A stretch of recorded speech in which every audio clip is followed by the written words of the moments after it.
Lembaga Sabda bersama mitra kami, ya. Itu dari Yayasan Lembaga Sabda dan mitra kami YUKU. Nah itu, tapi ternyata produk dari Yayasan Lembaga Sabda tidak hanya itu. Kami punya begitu banyak aplikasi untuk belajar Alkitab, kamus, ya, ada Alkipedia, ada tafsiran, itu semua dari Yayasan Lembaga Sabda, ya. Ada situs Alkitab Sabda dan begitu banyak. Tujuannya apa? Untuk masyarakat Kristen Indonesia bisa memanfaatkan teknologi untuk kemuliaan nama Tuhan. Dan hari ini kita akan sama-sama belajar tentang AI. Ini adalah teknologi yang paling keren. Setuju nggak kalau ini teknologi paling keren sekarang? Setuju, sepakat ya. Lalu ini teknologi yang paling canggih, setuju? Nah, hanya kalian yang pakai? Enggak, semua orang di dunia ini sedang pakai, ya. Bukan hanya orang Kristen. Mereka yang tidak percaya Tuhan juga pakai. Jadi apa bedanya orang yang tidak percaya Tuhan Yesus dengan kalian? Harus ada bedanya. Untuk itu sekarang kita ada di sini, ya. Sesuatu yang paling canggih, yang paling keren saat ini, rela nggak kalau dipakai untuk iblis? Rela nggak kalian? Kami nggak rela, ya. Di tangan anak-anak muda ini, AI harus jadi alat untuk apa? Kemuliaan Tuhan, ya. AI and faith, gitu ya. Bisa dengar suara saya dengan baik? Kekencengan nggak? Enggak ya. Soalnya kita balapan dengan yang lain. Oke, ya. Perkenalkan saya Evni. Lalu ada teman-teman saya, ya. Ada Melisa, ada Yola, ada Devlin, ada Tian, ada Ken, dan juga ada Yudo. Ya, cepat aja saya kenalkan. Kantor kami dekat dari sini, cuma 5 menit aja dari sini ya. Ya, ini di Tirtonadi, Nusuan sebelah sana. Nah, kantor kami di Nusuan, dekat banget, gitu ya. Jadi gampang kami kesini dan senang sekali bisa bertemu dengan kalian semua dari seluruh Indonesia kayaknya atau dari Jawa aja. Ada yang dari Jawa, mana dari Jawa? Nah, dari Sulawesi mana? Sulawesi? Nah, dari Sulawesi. Oh, saya Sulawesi loh. Ya, ada yang dari Kalimantan? Oh, cuma dikit. Ada yang dari mana lagi ya? Papua, ada Papua? Nggak ada. Dari Maluku, Ambon, Sumatera? Oh, Sumatera lumayan ya. Kebanyakan Jawa ya. Puji Tuhan ya. Kita semua bisa berkumpul di tempat ini. Kita akan sama-sama belajar tentang AI. Ya. Bagaimana bisa kita gunakan untuk kemuliaan nama Tuhan. Baik ya. Oke. Sebentar, tes dulu. Oke. Iya. Sebelum mulai, coba perhatikan. Ya, coba dijawab yes or no. Pernah nanya ke AI, apa dia juga suka sama aku? Pernah nggak? Ngaku aja, ya. Kalau AI hilang sehari, bakal panik nggak kayak kehilangan pacar? ChatGPT-nya down. Pernah nggak panik? Oh, pernah. Pernah nulis caption status pakai bantuan AI supaya lebih deep, gitu? Oh, pernah. Ada semangat banget ya. Pernah nyantet jawaban dari AI, tapi doa dulu biar jawabannya benar? Jadi yakin aja jawaban AI benar ya. Selalu kepoin terus baru dan keren dari AI. Always, setiap hari, apalagi nih yang baru nih, bikin video, bikin grafis, untuk teks ya, kepo ya. Kamu lebih jujur ke AI daripada ke pastor atau sahabat sendiri? Enggak? Wah, pernah curhat ke AI kayak lagi konflik tapi lupa itu cuma bot? Kalau bingung ambil keputusan, kamu buka AI dulu sebelum doa? Pernah nggak mikir, wah kalau Yesus zaman sekarang bakal pakai AI juga nggak ya? Pernah mikir nggak? Nah, coba tadi kalian yang jawab ya, jawab no atau diam aja, gitu ya. Coba dinilai dulu. Kalau dianya cuma 2, gitu ya, berarti masih analog banget ya, masih canggung, masih PDKT sama AI. Ada yang masih PDKT dengan AI? Cuma 2 yes-nya. Kalau yes-nya sampai 5, kadang pakai, kadang mikir dosa, masih bimbang antara iman dan teknologi. Mungkin tadi kebanyakan di sini ya. Kalau 6 sampai 8 kayaknya ya estetik banget. Udah jadi sahabat rohani kayaknya pernah doa bareng nih sama ChatGPT. Persekutuan doa bareng sama ChatGPT ya. Sama si Ceti kalau kita panggil Ceti ya. Nama sayangnya Ceti gitu ya.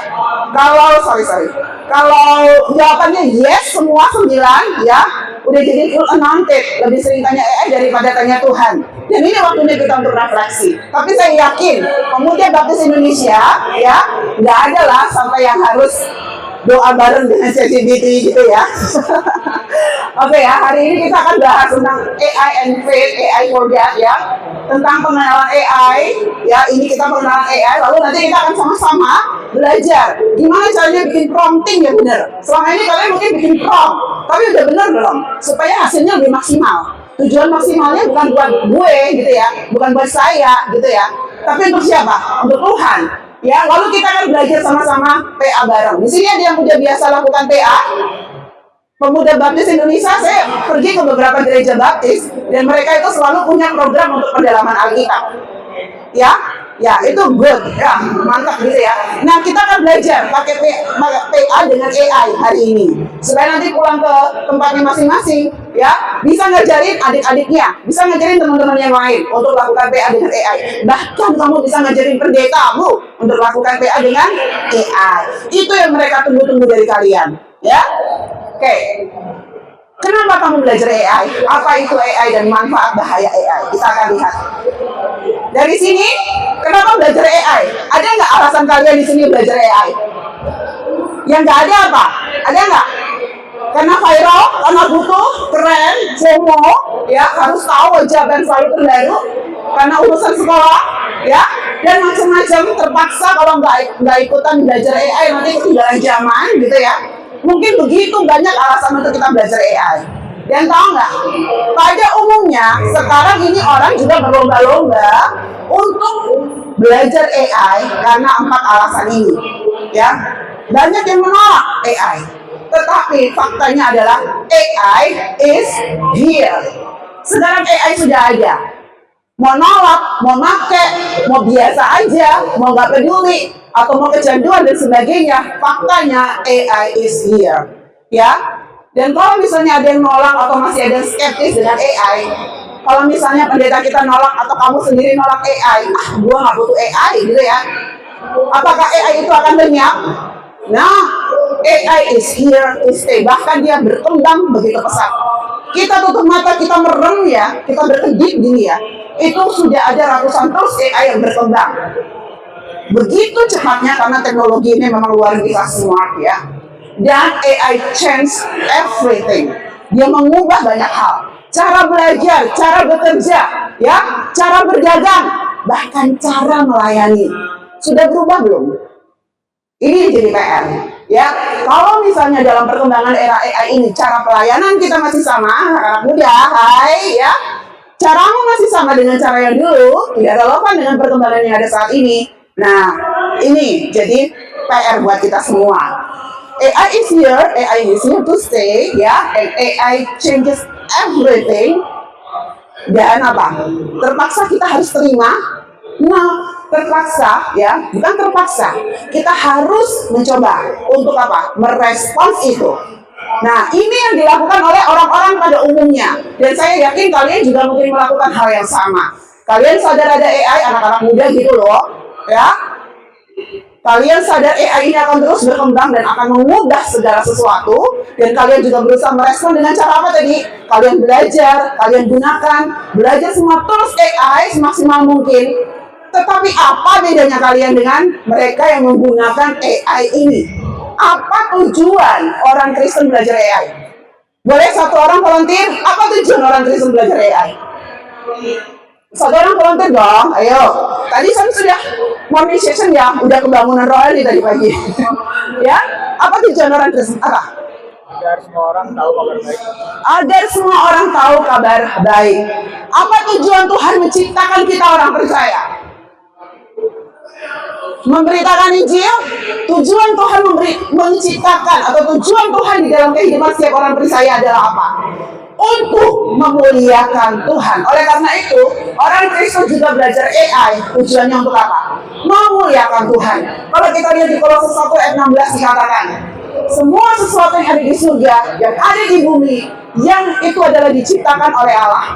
Segala sesuatu yang kelihatan maupun yang tidak kelihatan, ya, yang ada di tahta, yang ada di bumi, ya semuanya, segala kuasa, semuanya diciptakan melalui Tuhan dan untuk Tuhan. Jadi teknologi AI termasuk segala sesuatu enggak? Teknologi termasuk segala sesuatu atau terkecuali?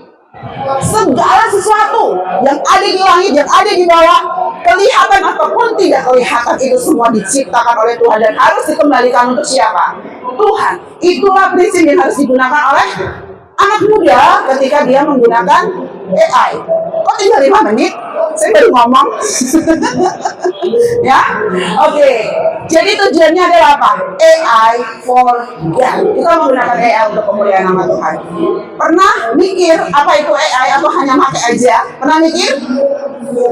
Mungkin dulu banget waktu saya datang ke beberapa sekolah gitu ya, mereka bilang AI itu robot, AI itu Google, AI itu mesin, AI itu magic. Saya bisa bikin apapun, simsalabim kalau patah prak gitu ya. Jadi, nah, tapi ternyata AI lebih dari itu. Makanya kita juga harus berusaha pakai. Ini definisinya tentang AI. AI itu mesin, semua pasti sepakat ya. AI itu mesin. AI itu bukan manusia, tapi dia mesin. Tetapi dia mesin yang apa? Dirancang untuk bisa belajar. Dia dirancang untuk bisa belajar. Dia bisa dirancang untuk berpikir seperti manusia. Jangan lupa ini kepintaran yang luar biasa dan mampu melakukan tugas-tugas yang biasanya membutuhkan kecerdasan manusia. Ada yang pernah merasa ketakutan kalau saya kuliah nanti, saya mengambil kuliah yang nggak mungkin digantikan AI. Pernah terpikir nggak? Pernah nggak kepikir? Saya mau ambil jurusan kuliah nggak mungkin digantikan AI.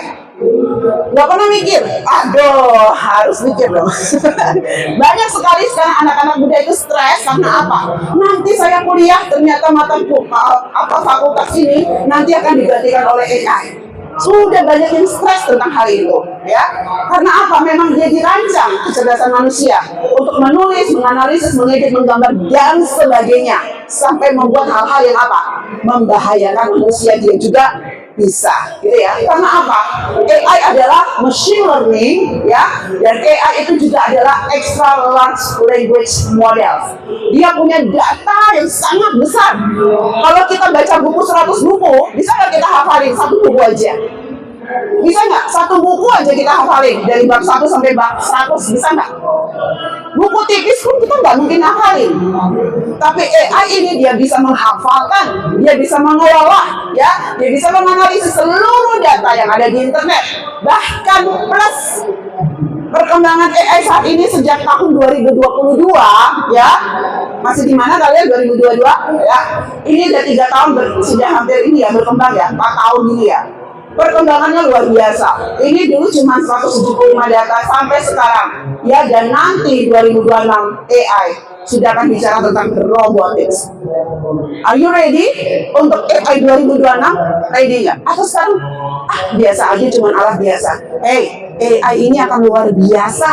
Jangan tutup mata, ya, jangan tutup mata. Dan saya yakin kalian juga pasti udah. Gak mungkin kalian tidak pernah tahu tentang apa ini dan gak akan pakai AI. Pasti akan pakai. Karena apa? Sekarang pakai Gojek, pakai Google Maps, itu semua di belakangnya AI.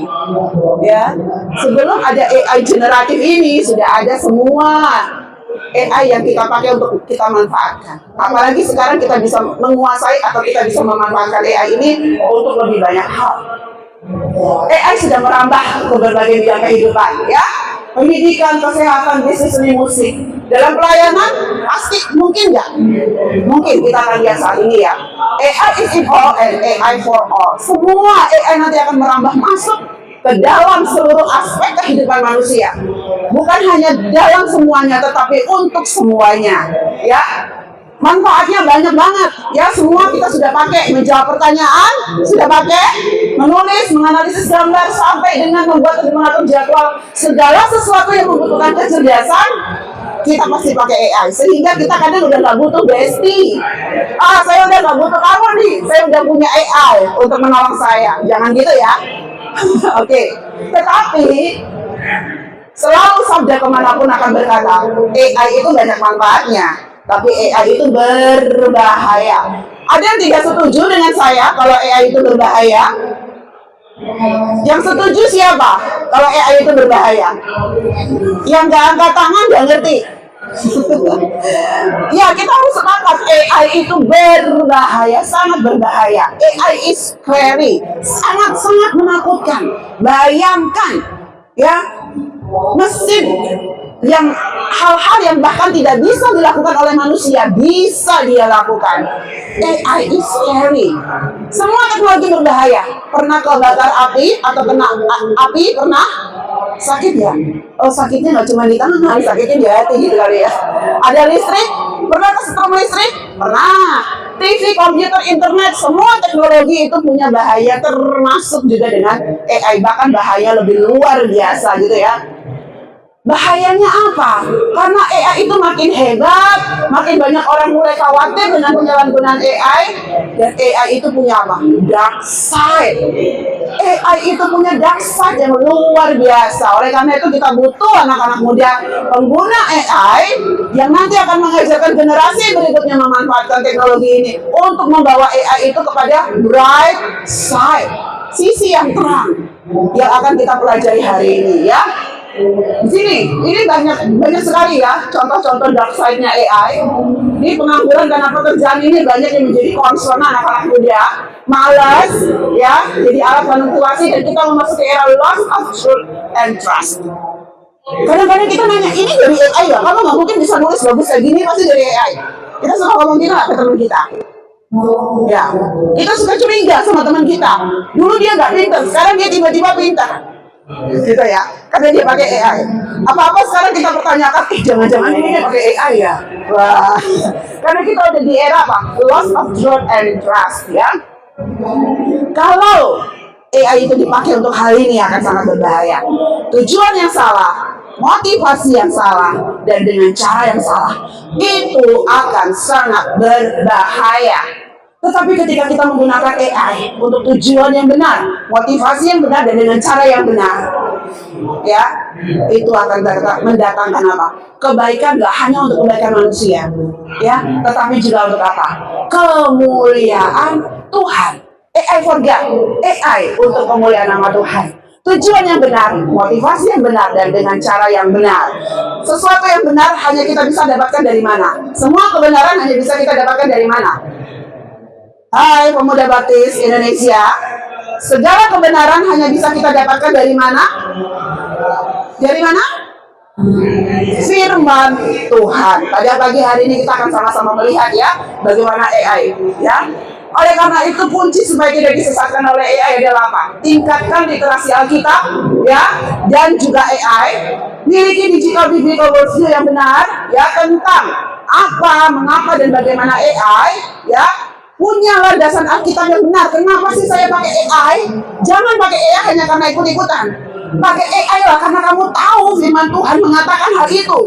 Bukan karena kamu tahu dunia sedang pakai ini. Kamu akan disesatkan oleh AI kalau tidak punya fondasi Alkitab yang benar, ya. Di Alkitab pernah menyebut kata teknologi. Saya kecepatan nggak sih? Ya. Di Alkitab pernah menyebutkan kata teknologi. Ada nggak kata teknologi di Alkitab? Ada nggak? Ada nggak kata teknologi di Alkitab? Nggak ada, ya?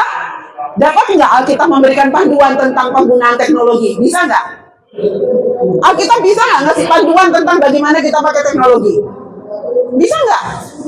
Ada yang gini, ada yang gini, ada yang diem aja. Ya? Apakah Alkitab ya memberikan prinsip-prinsip penggunaan teknologi? Yes, ya, sangat-sangat yes. Coba lihat firman Tuhan. Bagaimana teknologi dilihat dari kacamata Alkitab? Tadi kita sudah belajar, teknologi itu diciptakan dari siapa? Berasal dari siapa? Kita semua tadi sudah sepakat kan? Teknologi itu termasuk segala sesuatu yang ada di dunia ini. Berarti dia berasal dari siapa? Tuhan. Itu yang harus kita camkan. Ketika kita menggunakan teknologi apapun, secanggih apapun, ingatlah ini semua dari Tuhan. Dan ingat, teknologi itu adalah alat. Di Alkitab disebutkan begitu banyak penggunaan alat teknologi untuk menyampaikan firman Tuhan kepada manusia.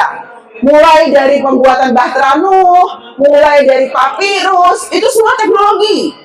Perkamen, itu semua teknologi. Loh, batu, itu semua adalah teknologi. Dan perhatikan di Alkitab ditulis, semua teknologi-teknologi yang Tuhan bikin, yang Tuhan nyatakan di dalam Alkitab itu teknologi tercanggih saat itu untuk menolong manusia. Ya, Tuhan juga membantu Nuh membuat kapal. Itu teknologi canggih loh. Coba kalian ikuti Semua prosedur Nuh membuat kapal.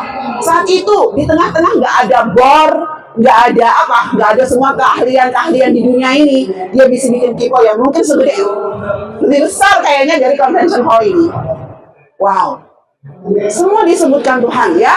Itu adalah alat untuk apa? Menolong manusia. Untuk menolong manusia. Jadi teknologi dari Tuhan adalah alat untuk menolong manusia. Tetapi teknologi itu tidak netral. Banyak kita bilang teknologi itu netral. Kalau dibikin untuk hal yang baik, dia akan baik. Kalau dibikin untuk hal yang jahat, dia akan jahat. Tapi teknologi itu nggak netral. Kenapa? Karena teknologi itu diciptakan oleh siapa? Oleh manusia. Dan manusia itu adalah manusia yang apa? Manusia itu adalah manusia yang apa? Hai, berdosa. Sejak kamu ada di kandungan ibumu, kamu lahir, kamu sudah bukan manusia yang suci. Semua sudah nasibnya ditentukan adalah death, mati. Ya. Jadi ketika manusia menciptakan teknologi, mereka sudah tidak punya kecenderungan untuk memuliakan Tuhan. Semua teknologi diciptakan dalam keadaan tidak netral, yaitu dalam keadaan apa? Keadaan yang berdosa. Oleh karena itu, ketika kita mau menggunakan teknologi untuk kemuliaan nama Tuhan, seperti diri kita yang rusak, bisa memuliakan Tuhan. Kalau kita sudah ditebus oleh Tuhan, ya, teknologi yang ada di tangan kita itu pun harus ditebus untuk kemuliaan nama Tuhan. Siapa yang bisa menebus teknologi ini untuk kemuliaan nama Tuhan? Kamu. Ya, hanya kamu yang bisa menggunakan teknologi ini untuk kemuliaan nama Tuhan. Di tanganmu orang-orang yang sudah ditebus oleh Tuhan. Pastikan teknologimu, handphonemu, AI-mu yang kamu pakai, itu juga kau persembahkan untuk Tuhan. Itu yang harus dilakukan oleh orang-orang tebusan Allah. Supaya apa? Semua AI-mu, gadgetmu bisa dipakai untuk apa? Kemuliaan nama Tuhan. Miliki pandangan yang betul tentang teknologi. Ketika kita menggunakan apapun teknologinya, ya, handphone yang saat ini kau pegang, handycam, LCD, apapun, mic, bahkan listrik, apapun. Ya, selalu ingat kembali kepada kacamata Alkitab. Supaya kamu bisa lihat Tuhan yang ada di tanganku ini Tuhan untukmu. AI for God, not AI for me.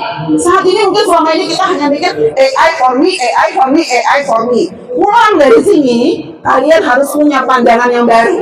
Adalah AI untuk apa? AI for God. Sepakat? Sepakat, ya? Oke. Kalau saya di bagian sini saya pasti lama. Oke, ya. Lalu yang berikutnya kita harus belajar prompting. Saat ini, ya, dunia pekerjaan sangat membutuhkan orang-orang yang bisa melakukan prompt. Karena kunci maksimalnya AI itu adalah dari prompt. Kita nggak bisa bikin prompt sembarangan. Harus punya skill prompting. Pagi ini kita mau sama-sama mengotori tangan kita untuk belajar gimana caranya kita membuat prompt sehingga hasilnya bisa maksimal, ya. Sabda punya rumus namanya FOKUS. Nah, habis ini ya, setelah saya nanti akan dilanjutkan oleh teman saya, Melisa, ya. Tapi ini baru basic prompting, ya. Cara untuk kita bisa belajar dengan mesin AI. Tujuannya apa? Karena dengan prompt yang baik dari hasil AI itu hasilnya bisa sangat luar biasa. Kalau kamu bisa bikin prompt yang baik, hasilnya akan sangat luar biasa untuk siapa? Untuk Tuhan. Untuk memuliakan Tuhan. Untuk mengembangkan pelayanan di tempatmu masing-masing. Kalian yang datang ke sini saya yakin di gereja itu juga aktif nggak? Ada nggak pelayanan di gereja? Nggak mungkin kalian merela-rela datang ke sini ngabisin waktu liburan kalian, mungkin ada yang cuti. Karena kalian nggak punya rasa cinta kepada gereja, nggak punya rasa cinta kepada Tuhan. Saya yakin semua di sini sudah punya rasa itu. Tetapi, ya, apakah kita sudah bisa memaksimalkan skill prompting kita untuk kemuliaan nama Tuhan? Karena hasil AI hanya sebaik pertanyaan prompt yang kita ajukan. Semakin baik hasil promptingmu, hasilnya akan semakin bagus. Ya, oleh karena itu saya mau serahkan kepada teman saya, Melisa, untuk menyampaikan tentang FOKUS ini. Dan saya harap semua bisa fokus, ya. fokus. Tadi Kak Evi bilang kalau kurangnya skill prompting itu bisa membuat kita tidak mencapai tujuan yang jelas gitu ketika kita menggunakan AI. Nah, di bagian sini sebelumnya saya mau tanya dulu, pernah nggak sih teman-teman ketika pakai AI itu kayak, ih ini gimana sih AI ini kok nggak ngerti maksudnya gimana gitu? Pernah nggak? Siapa yang pernah tunjuk tangan? Pernah nggak? Iya kan? Ini gimana udah tak suruh gini kok hasilnya kayak gitu, tak suruh gitu kok hasilnya kayak gini. Jadi nggak ada kesesuaian, jadi males aku pakai AI karena nggak ngerti gitu. Nah, di bagian sini cara ngomong atau cara ngobrol dengan AI yang kurang tepat, kurang pas, itu akan mengakibatkan hasil dari AI itu nggak nyambung, hasil dari AI itu nggak pas atau nggak jelas, jadi bete pakai AI. Nah, gimana supaya kita mendapat hasil yang jelas, hasil yang pas, hasil yang relevan, hasil yang kita inginkan atau tujuan yang kita inginkan itu tercapai sama AI? Caranya adalah dengan pakai rumus. Di sini ada yang kalau ngobrol sama AI itu pakai rumus. Jadi pikir dulu, tak kasih kata-kata satu kalimat tuh kayak gini dulu. Terus kalimat selanjutnya seperti ini. Kalimat berikutnya kayak gini gitu. Ada nggak yang sampai mikir sedetail itu? Bahkan sampai bikin prompt itu 4 paragraf, 3 paragraf gitu. Ada nggak di sini? Oh, ada satu, puji Tuhan sih. Ya, di bagian sini rumus berbicara dengan AI itu fokus, FOKUS. Nggak hanya fokus kita cari tujuan atau kita ngasih identifikasi tujuan itu kepada AI, tapi juga ada aspek-aspek lainnya yang perlu kita berikan ketika kita berbicara dengan AI. Agenda hari ini kita akan sama-sama tahu apa itu prompt, lalu kita akan tahu apa itu prompt yang baik dan efisien. Baik aja belum tentu efisien, tapi kalau udah efisien pasti baik. Terus kita akan mengotori tangan kita, nanti siapkan device-nya, bisa pakai handphone, boleh pakai tablet, boleh pakai laptop, apapun yang teman-teman punya, nanti kita akan praktek bareng untuk ngobrol dengan AI. Nah, sebelumnya ada 2 prasyarat untuk kita bisa ngobrol dengan AI. Teman-teman tahu nggak apa syaratnya yang pertama? Apa dan apa? Ada yang mau jawab? Ya? Internet. Boleh. Ada lagi yang mau jawab? Ya, internet salah satu aspeknya, dan 2 syarat utamanya itu bisa bernafas. Teman-teman hari ini bisa bernafas semua kan ya? Yang ada di sini pasti bernafas dan bisa WhatsApp. Siapa yang nggak pakai WhatsApp?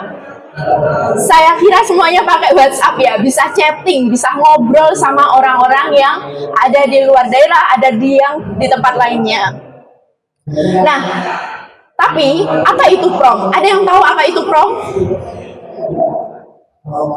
Prompt itu adalah cara kita ngobrol, cara kita berinteraksi dengan AI, dan juga nggak cuma AI, tapi juga dengan sesama kita. Kita kalau ngobrol sama teman kita pasti ada tujuannya ya nggak? Ada maksudnya, ada yang mau dicapai pasti. Nah, ini juga sama halnya dengan AI. Ketika kita ngobrol dengan AI, itu menciptakan konversasional atau menciptakan obrolan. Dan prompt ini nggak cuma pertanyaan, mungkin kebanyakan akan pertanyaan ya. AI maksudnya ini apa ya? Atau AI kamu kasih ini ke aku, list daftar khotbah untuk pemuda misal, dan sebagainya gitu. Nggak cuma pertanyaan, tapi bisa perintah, tapi juga bisa pernyataan. Kita mengapresiasi AI karena dia udah membantu kita, itu juga salah satu dari bentuk prompt. Nah, bercakap-cakap dengan AI ini, itu tuh sama persis ketika kita bercakap-cakap dengan teman kita. Tahu nggak? Kenapa? Kok bisa gitu? Karena, bandingkan ketika kita ngobrol sama teman kita lewat WhatsApp, sama ketika ngobrol dengan AI yang ada di WhatsApp, ada kan sekarang di WhatsApp tuh ada Meta AI, itu sama persis. Ketika kita ngasih sapaan, kita ngasih pertanyaan, atau kita nyapa aja, itu pasti akan dibales sama AI, nggak mungkin nggak dibales. Ketika kita ngobrol juga sama teman kita, itu juga kita akan dapat feedback yang sama, akan dapat pertanyaan yang diberikan gitu, apa yang bisa aku bantu, apa yang bisa kita lakukan dan sebagainya gitu. Nah, AI ini bisa banget untuk jadi alat bantu teman-teman, jadi asisten teman-teman, dan juga jadi teman diskusi, teman ngobrol. Tadi siapa yang bilang ada yang curhat ke AI juga, mungkin teman ngobrol itu sebagai teman ngobrol, teman belajar. Dan jangan lupa, AI itu nggak cuma bisa menolong kita ketika kita punya tugas, dilempar ke AI tolong kerjain tugasku ini, nggak cuma gitu, tapi juga bisa jadi teman PA. Terus pertanyaan selanjutnya, gimana kita bisa bikin prompt yang baik dan tentunya efektif itu untuk kita bisa mencapai tujuan yang kita inginkan. Nah, dengan basic prompting dari Yayasan Lembaga Sabda itu membuat satu rumus yang bisa saya pakai, bisa dipakai teman-teman semuanya untuk kita ngobrol dengan AI dengan baik dan efektif, yaitu FOKUS. Apa itu fokus? Fokus itu F-nya yang pertama itu format, lalu ada objektif, terus ada konteks, U-nya user dan usage, S-nya spicy. Di bagian sini nanti saya akan bedah satu-satu ya untuk masing-masing dari perkataannya ini. Jadi boleh banget untuk siapkan catatannya atau foto juga boleh, dipersilakan ya. Tapi teman-teman juga harus fokus untuk mendengarkan penjelasan ini. Karena nanti kita akan ada praktek, jangan sampai ada yang ketinggalan. Oke, F yang pertama itu format. Format ini merujuk pada jenis tulisan, struktur, maupun tata letak teks. Kalau teman-teman pernah belajar bahasa Indonesia ya, itu tuh pasti kalau puisi itu pasti beda ya. Ada berapa bait, ada berapa baris, terus pantun kan pasti beda juga, 4 baris, 2 bait, dan sebagainya. Nah, ini kita harus tahu dulu format yang kita inginkan itu seperti apa. Apakah dalam bentuk artikel, dalam bentuk blog, dalam bentuk cerita, maupun puisi. Jadi harus tahu dulu, aku itu ini mau bentuknya dalam apa gitu. Lalu yang kedua, objektif. Ini pada tujuan suatu permintaan. Ketika teman-teman meminta AI untuk membuatkan sesuatu, itu harus tahu juga apa tujuan teman-teman minta hal itu gitu. Sama halnya ketika kita ngobrol juga sama teman kita, sama-sama kita, tujuan kita apa ya untuk ngobrol ini? Apakah dapat sesuatu, ataukah hanya ingin bertanya, dan sebagainya. Jadi sebagai contohnya, bisa saya ingin melakukan PA, ingin bercerita, maupun memberikan laporan dan sebagainya. Lalu yang selanjutnya adalah konteks. Di bagian ini jadi sangat penting karena tadi Bu Evi sudah menjelaskan ya, AI itu dari jutaan, bahwa bahkan sekarang pun mungkin triliunan data yang dia olah, yang dia kelola, sehingga kalau kita kasih prompt yang nggak ada tujuannya atau nggak ada latar belakangnya, si AI itu juga akan bingung, ini maksudnya gimana ya, udahlah tak kasih ini gitu. Jadi penting banget di bagian sini untuk membatasi gitu, sampai mana AI itu akan memberikan hasilnya kepada kita.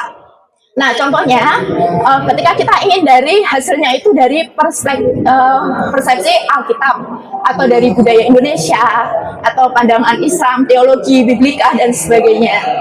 Ini bisa disesuaikan sesuai dengan kebutuhan teman-teman semua. Lalu yang selanjutnya adalah user atau usage. Ini merujuk kepada siapa. Jadi kalau keinget user itu pengguna, user itu siapa, user itu person, person dari yang ada di AI. Nah, di bagian ini biasanya untuk menghafalnya biar gampang itu 3 siapa. Siapa yang pertama itu adalah saya sebagai orang yang meminta kepada AI. Siapa yang kedua itu adalah tujuannya. Nanti ketika AI memberikan hasil itu kita akan tujukan kepada siapa? Apakah kepada teman-teman pemuda, ataukah kepada anak-anak, dan sebagainya. Lalu siapa yang ketiga? Itu adalah person dari AI-nya. Kita mau minta AI itu jadi siapa? Bisa loh AI itu kita minta jadi profesor. Kamu seorang profesor ahli fisika gitu, tolong selesaikan rumus-rumus ini gitu. Dia bisa jadi person seorang profesor. Nah, sebagai contohnya di sini bisa saya pemuda misalnya ingin membuat bahan mengajar untuk anak-anak seperti itu bisa digunakan. Lalu yang S selanjutnya itu adalah spicy. Ini merujuk kepada specific style. Nah, di bagian ini supaya teman-teman gampang mengingat, saya ada satu cerita sih. Kalau teman-teman makan mie, ada yang pasti pernah makan mie ya, mayoritas pasti pernah makan mie. Mie itu kan ada mie rendang, ada mie soto, ada ayam bawang, ada mie goreng Korean spicy chicken. Pokoknya mie dengan bumbu-bumbu yang berbeda. Itu yang membedakan mie satu dengan lainnya apa? Bumbunya kan pasti kan. Mie-nya sama aja dari tepung gitu. Tapi yang membedakan rasanya itu adalah dari bumbu-bumbunya ini. Nah, di AI itu juga ada yang namanya spicy atau bumbu kekasan, kekhususan. Kenapa Pak aku harus minta ini? Apa spesialnya dari prompt ini gitu? Apa spesialnya yang aku minta kepada AI? Nah, ini bisa dalam salah satu aspek yang harus ada di prompt. Misalnya, saya ingin dalam hasilnya itu dalam bahasa akademis atau dalam bahasa gaul, bahasa Jawa, bahasa daerah dan sebagainya, itu bisa banget teman-teman tambahkan. Nah, kita review lagi ya untuk fokus. Fokus ini adalah kunci untuk membuat prompt yang baik dan efisien. Dan ada format, itu merujuk pada bentuk, jenis, tata letak tulisan. Lalu objektif, itu tujuan dan alasan penulisan. Lalu konteks, itu latar belakang, kondisi atau scope tertentu. Dan user usage, itu role atau user case yang ada di prompt AI. Lalu spicy, bumbu-bumbu khusus, kekasan yang kita berikan di prompt tersebut. Nah, ini saatnya kita hands-on bareng. Teman-teman bisa keluarkan gadgetnya ya, alat digital yang teman-teman bawa. Kalau nggak usah cari yang di luar, tapi yang teman-teman bawa saat ini boleh dikeluarkan handphonenya. Silakan. Ini teman-teman bisa pilih ya, salah satu boleh pakai ChatGPT atau boleh pakai Meta AI. Tapi kami menyarankan untuk pakai ChatGPT saja. Baik teman-teman yang udah punya akun maupun belum punya akun, nggak apa-apa. Yang belum punya akun nggak usah bikin akun, nggak usah pakai akun, nggak apa-apa. Yang udah punya akun oke. Dan teman-teman cari teman di sebelah kanan kirinya, itu dua orang. Silakan, udah cari dua orang di sebelahnya saja, nggak usah cari yang di belakang. Dua orang. Oke, udah siap, udah kebuka semua ChatGPT-nya. Udah kebuka semua, udah dapat temen. Oke, harapannya nanti sama temennya itu bisa compare ya, bisa di-sharingkan hasilnya. Oh, aku dapat ini, loh aku nggak dapat itu.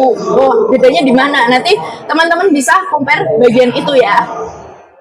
Oke, let's go. Nah, ini perhatian sekali lagi. Silakan nanti teman-teman yang udah login boleh buat thread baru, new chat. Jadi jangan ketumpuk sama chat yang kemarin mungkin udah pakai GPT, jangan di bawahnya, tapi bikin thread baru. Kalau ada yang kesulitan atau nggak ngerti ada fiturnya di mana, nanti boleh tanya teman-teman dari Sabda yang pakai kaos AI for God ini. Boleh tanya, ini kok nggak ada Kak, punya aku, nanti bisa ditanyain. Atau kalau ada error, boleh minta tolong ke teman-teman Sabda juga. Oke, terus nanti jangan bikin thread baru ya, misal udah sampai setengah, ternyata ketutup gitu. Kalau udah punya akun, dia akan kebuka lagi dan kesimpan. Tapi kalau belum punya akun, biasanya akan kehapus. Jadi teman-teman hati-hati ya, jangan sampai ganti thread yang lain. Lalu ikuti step-step dari saya, jangan bikin prompt apapun di luar dari apa yang saya berikan. Oke, deal ya? Oke. Iya. Yang pertama, teman-teman bisa ketikkan di kotak prompt itu DOA dalam huruf besar semuanya. Udah? Udah semua? Ada yang hasilnya selain bahasa Indonesia nggak? Ada? Oke, boleh dibacakan? Bisa pakai nggak? Apa dari sana?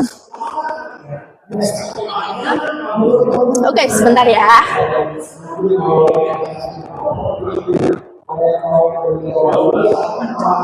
Yang pakai masker. Row ketiga. Oke, ini Kak Tian yang row ketiga pakai masker. Kakaknya ini.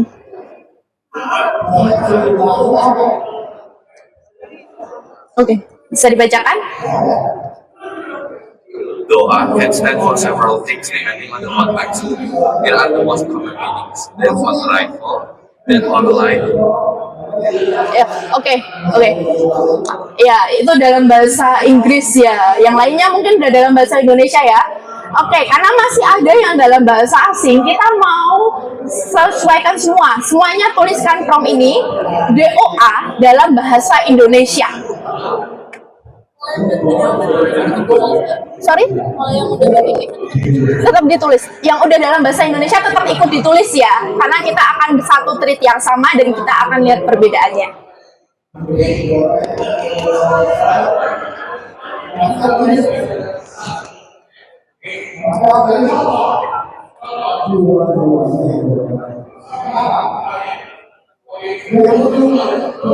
Oke, udah semua? Udah ya, saya rasa berarti ini udah semua dalam bahasa Indonesia. Oke, kita akan lanjut lagi. Kita akan kasih objektifnya. Apa arti doa?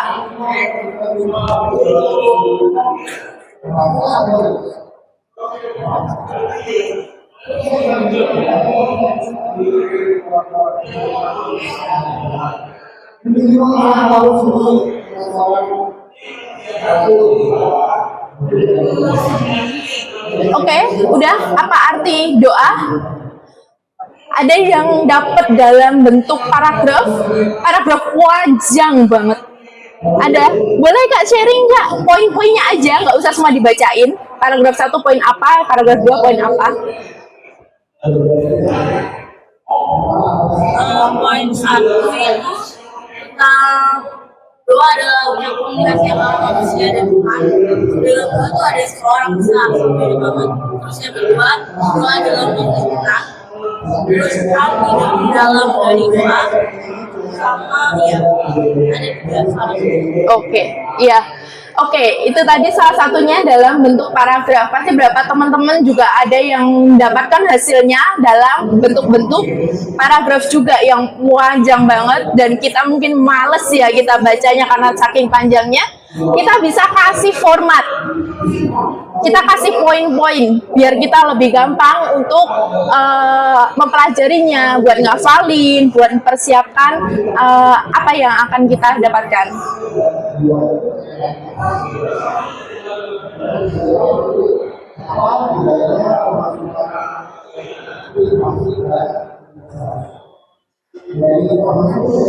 Oke, udah ya, semuanya udah seragam, semuanya dalam bentuk poin-poin ya.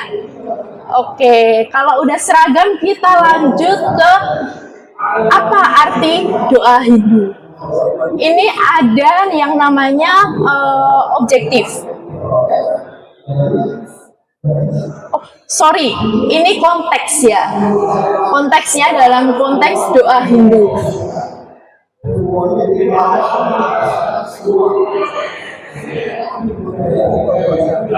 Oke, udah semuanya? Udah ya? Kita lanjut lagi ke apa arti doa Islam.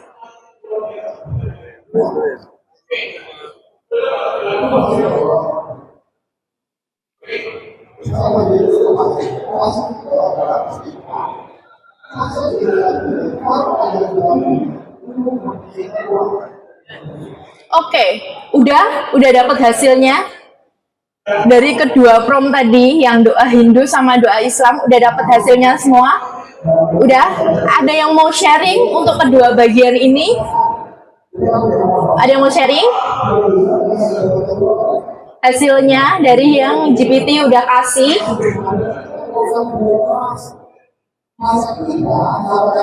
Oh, oke. Silakan Kak, bisa disebutkan poin-poinnya yang dari doa Hindu dulu, terus yang poin-poinnya dari doa Islam. Oke, jadi kalau dari arti doa dalam itu, yang pertama itu komunikasi dengan dewa. Aku baca poin-poinnya ya. Yang pertama itu komunikasi dengan dewa. Yang kedua penghormatan dan pemujaan. Yang ketiga mencapai kesadaran spiritual. Keempat mengembangkan kebijakan. Yang kelima mencari petunjuk. Arti doa dalam Islam itu komunikasi dengan Allah, permohonan dan pengharapan, petunjuk kelemahan, meningkatkan iman, sarana untuk mendapatkan ampunan. Oke, thank you Kak. Ya, di bagian sini ketika teman-teman bikin prom yang ada konteksnya, teman-teman bisa pakai ini ketika suatu saat teman-teman ada di tempat pelayanan yang baru. Kita kan kalau di tempat yang pelayanan yang baru itu harus adaptasi ya nggak sih? Budayanya gimana, mereka kesehariannya gimana, atau hal-hal apa yang mereka sering lakukan. Itu kan kita juga harus pelajari. Di sini AI membantu gitu. Oh, kalau di agama Hindu, oh ternyata mereka seperti ini untuk berdoa. Itu bisa menjadi salah satu bekal kita untuk kita bisa mengabarkan kebenaran firman Tuhan ke teman-teman yang dengan latar belakang berbeda.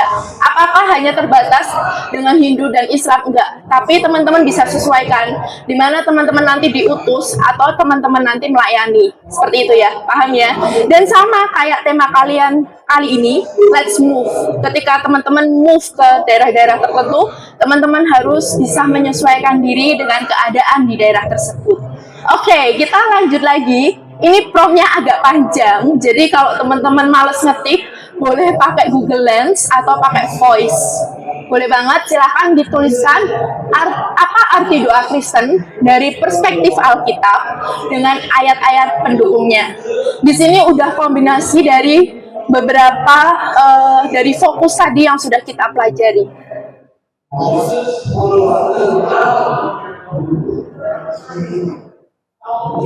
Di sini sudah ada objektif, ada konteks Kristen, perspektif Alkitab, ada ayat-ayat mendukung sebagai spicy-nya atau bumbunya.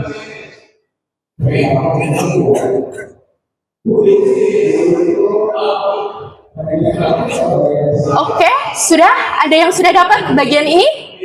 Boleh sharing kakaknya yang baju putih.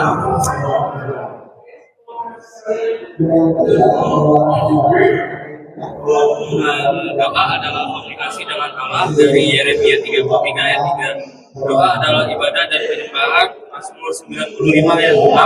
Doa adalah ungkapan syukur, Filipi 4 ayat 6. Doa adalah permohonan dalam iman, Markus 11 ayat 4. Doa menyatakan ketergantungan pada Tuhan, Yohanes 15 ayat 5. Doa membawa kedamaian dan kekuatan bagi Mazmur 34 ayat 18. Yesus mengajarkan dan memberi contoh doa, Matius 6 ayat 9 sampai 13, Lukas 5 dan Lukas 5 ayat 11. Doa harus disertai ketekunan, 1 Tesalonika 5 ayat 17 dan Lukas 18 ayat 1. Oke, good job. Terima kasih, Kak. Oke, nah kalau teman-teman ngikutin prom ini tadi, teman-teman lihat nggak perbedaannya? Pertama, kita tadi kan cuma ngetik DOA. Itu dia masih doa apa ya? Mungkin kalau yang belum pernah pakai GPT, itu biasanya akan dikasih beberapa list doa dari agama-agama lain. Terus, ketika kita ngetikin lagi promnya, akan ada penyempurnaan kan di setiap stepnya sampai ke yang prom terakhir ini pasti lebih enak untuk dibaca dan dapat nih, oh ya aku mau arti doa Kristen, udah dapat semua ya, pasti doa Kristen ya, arti doa Kristen, perspektifnya siapa? Perspektif Alkitab karena kita orang percaya. Lalu ayat-ayat pendukungnya pasti teman-teman di sini hampir sama kayak kakaknya tadi, ada arti doa dilihat dari perspektif Alkitab, lalu GPT akan kasih ayat-ayat pendukungnya. Nah, ini tujuan kita udah, menurut saya nih ya, hampir tercapai. Ada satu prompt lagi yang teman-teman bisa tuliskan di GPT teman-teman. Ini promptnya.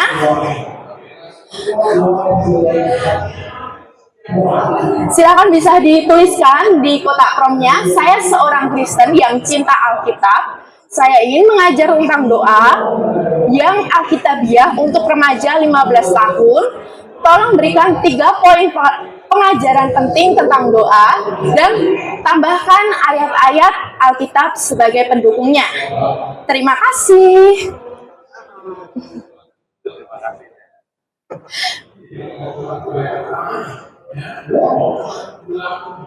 Oke. Ada yang udah dapat? Kalau yang udah dapat ngetiknya cepet sih ini kayaknya sih.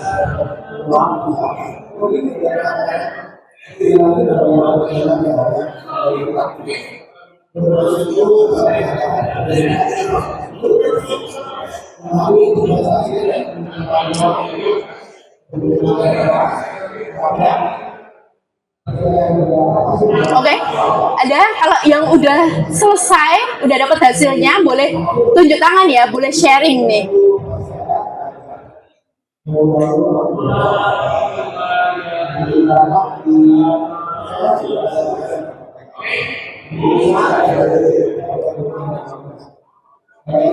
Oke, udah ada nih kayaknya yang dapat hasilnya. Oke, silakan Kak di belakang.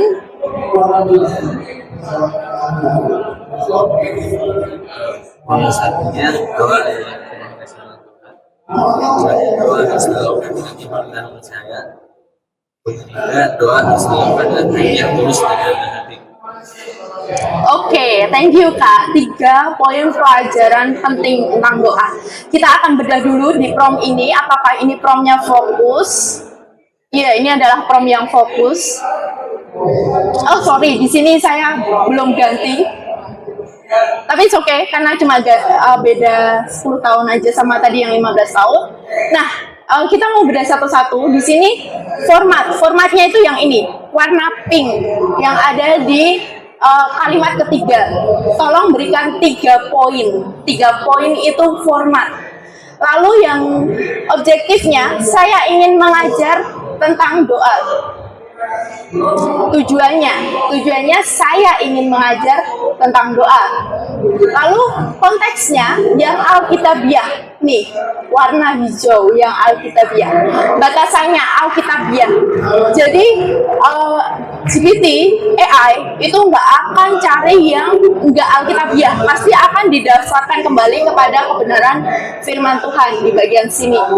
Lalu usernya seorang Kristen yang cinta Alkitab di bagian pertama ini. Dan untuk anak, atau kalau teman-teman untuk remaja ya, remaja 15 tahun, untuk anak 10 tahun, untuk siapa nanti hasilnya itu akan diberikan. Lalu style spesifik spesialnya itu ayat-ayat Alkitab sebagai pendukungnya. Nih yang warna pink tua ini. Ini adalah salah satu contoh prom yang fokus. Mungkin teman-teman akan tanya, loh Kak, kalau kayak gitu boleh nggak sih urutannya nggak urut gitu? Nggak harus format dulu, terus objektif, terus konteks, lalu user baru spicy, user usage baru spicy. Nggak harus urut. Ini kalau teman-teman lihat juga nggak urut ya. Formatnya ada di tengah, objektifnya ada di kalimat kedua, nggak urut. Jadi nggak apa-apa nggak urut. Yang penting mencakup fokus ini tadi. Nah, ini adalah bonus prom. Teman-teman bisa ketikkan lagi di ChatGPT-nya. Itu saya seorang Kristen yang cinta Alkitab.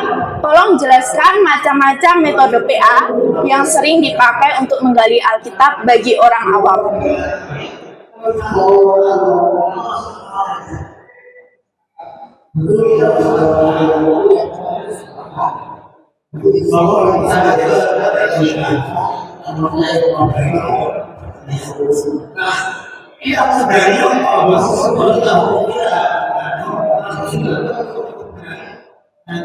Oke, sudah ya, sudah diketikkan.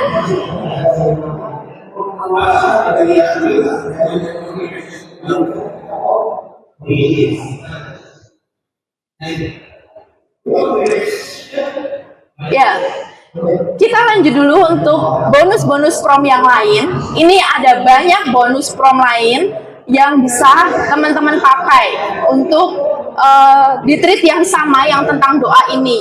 Nah, tapi saya mau ngajak teman-teman buat pakai prompt yang paling bawah ini, yang buat lirik lagu rap, genre rap ya. Oke, bisa diketikkan di ChatGPT-nya. Nanti teman-teman boleh share 1 atau 2 orang di bagian sini untuk membacakan hasilnya. Nggak hanya baca ya, bisa dikasih, ketika bacanya dikasih intonasi rap.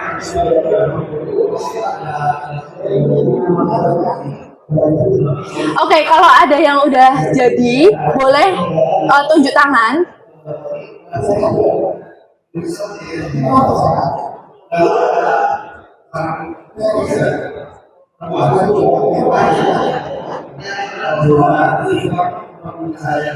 Oke, ada yang udah dapat hasilnya? Boleh tunjuk tangan.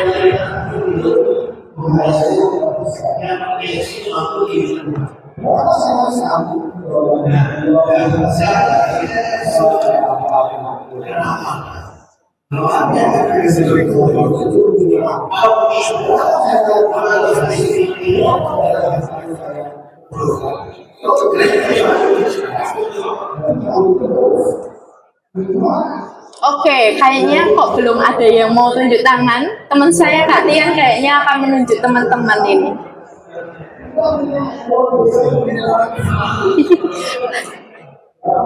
Itu Kak Tian katanya, Kak. Yang pakai kacamata di atas kepalanya itu, Kak.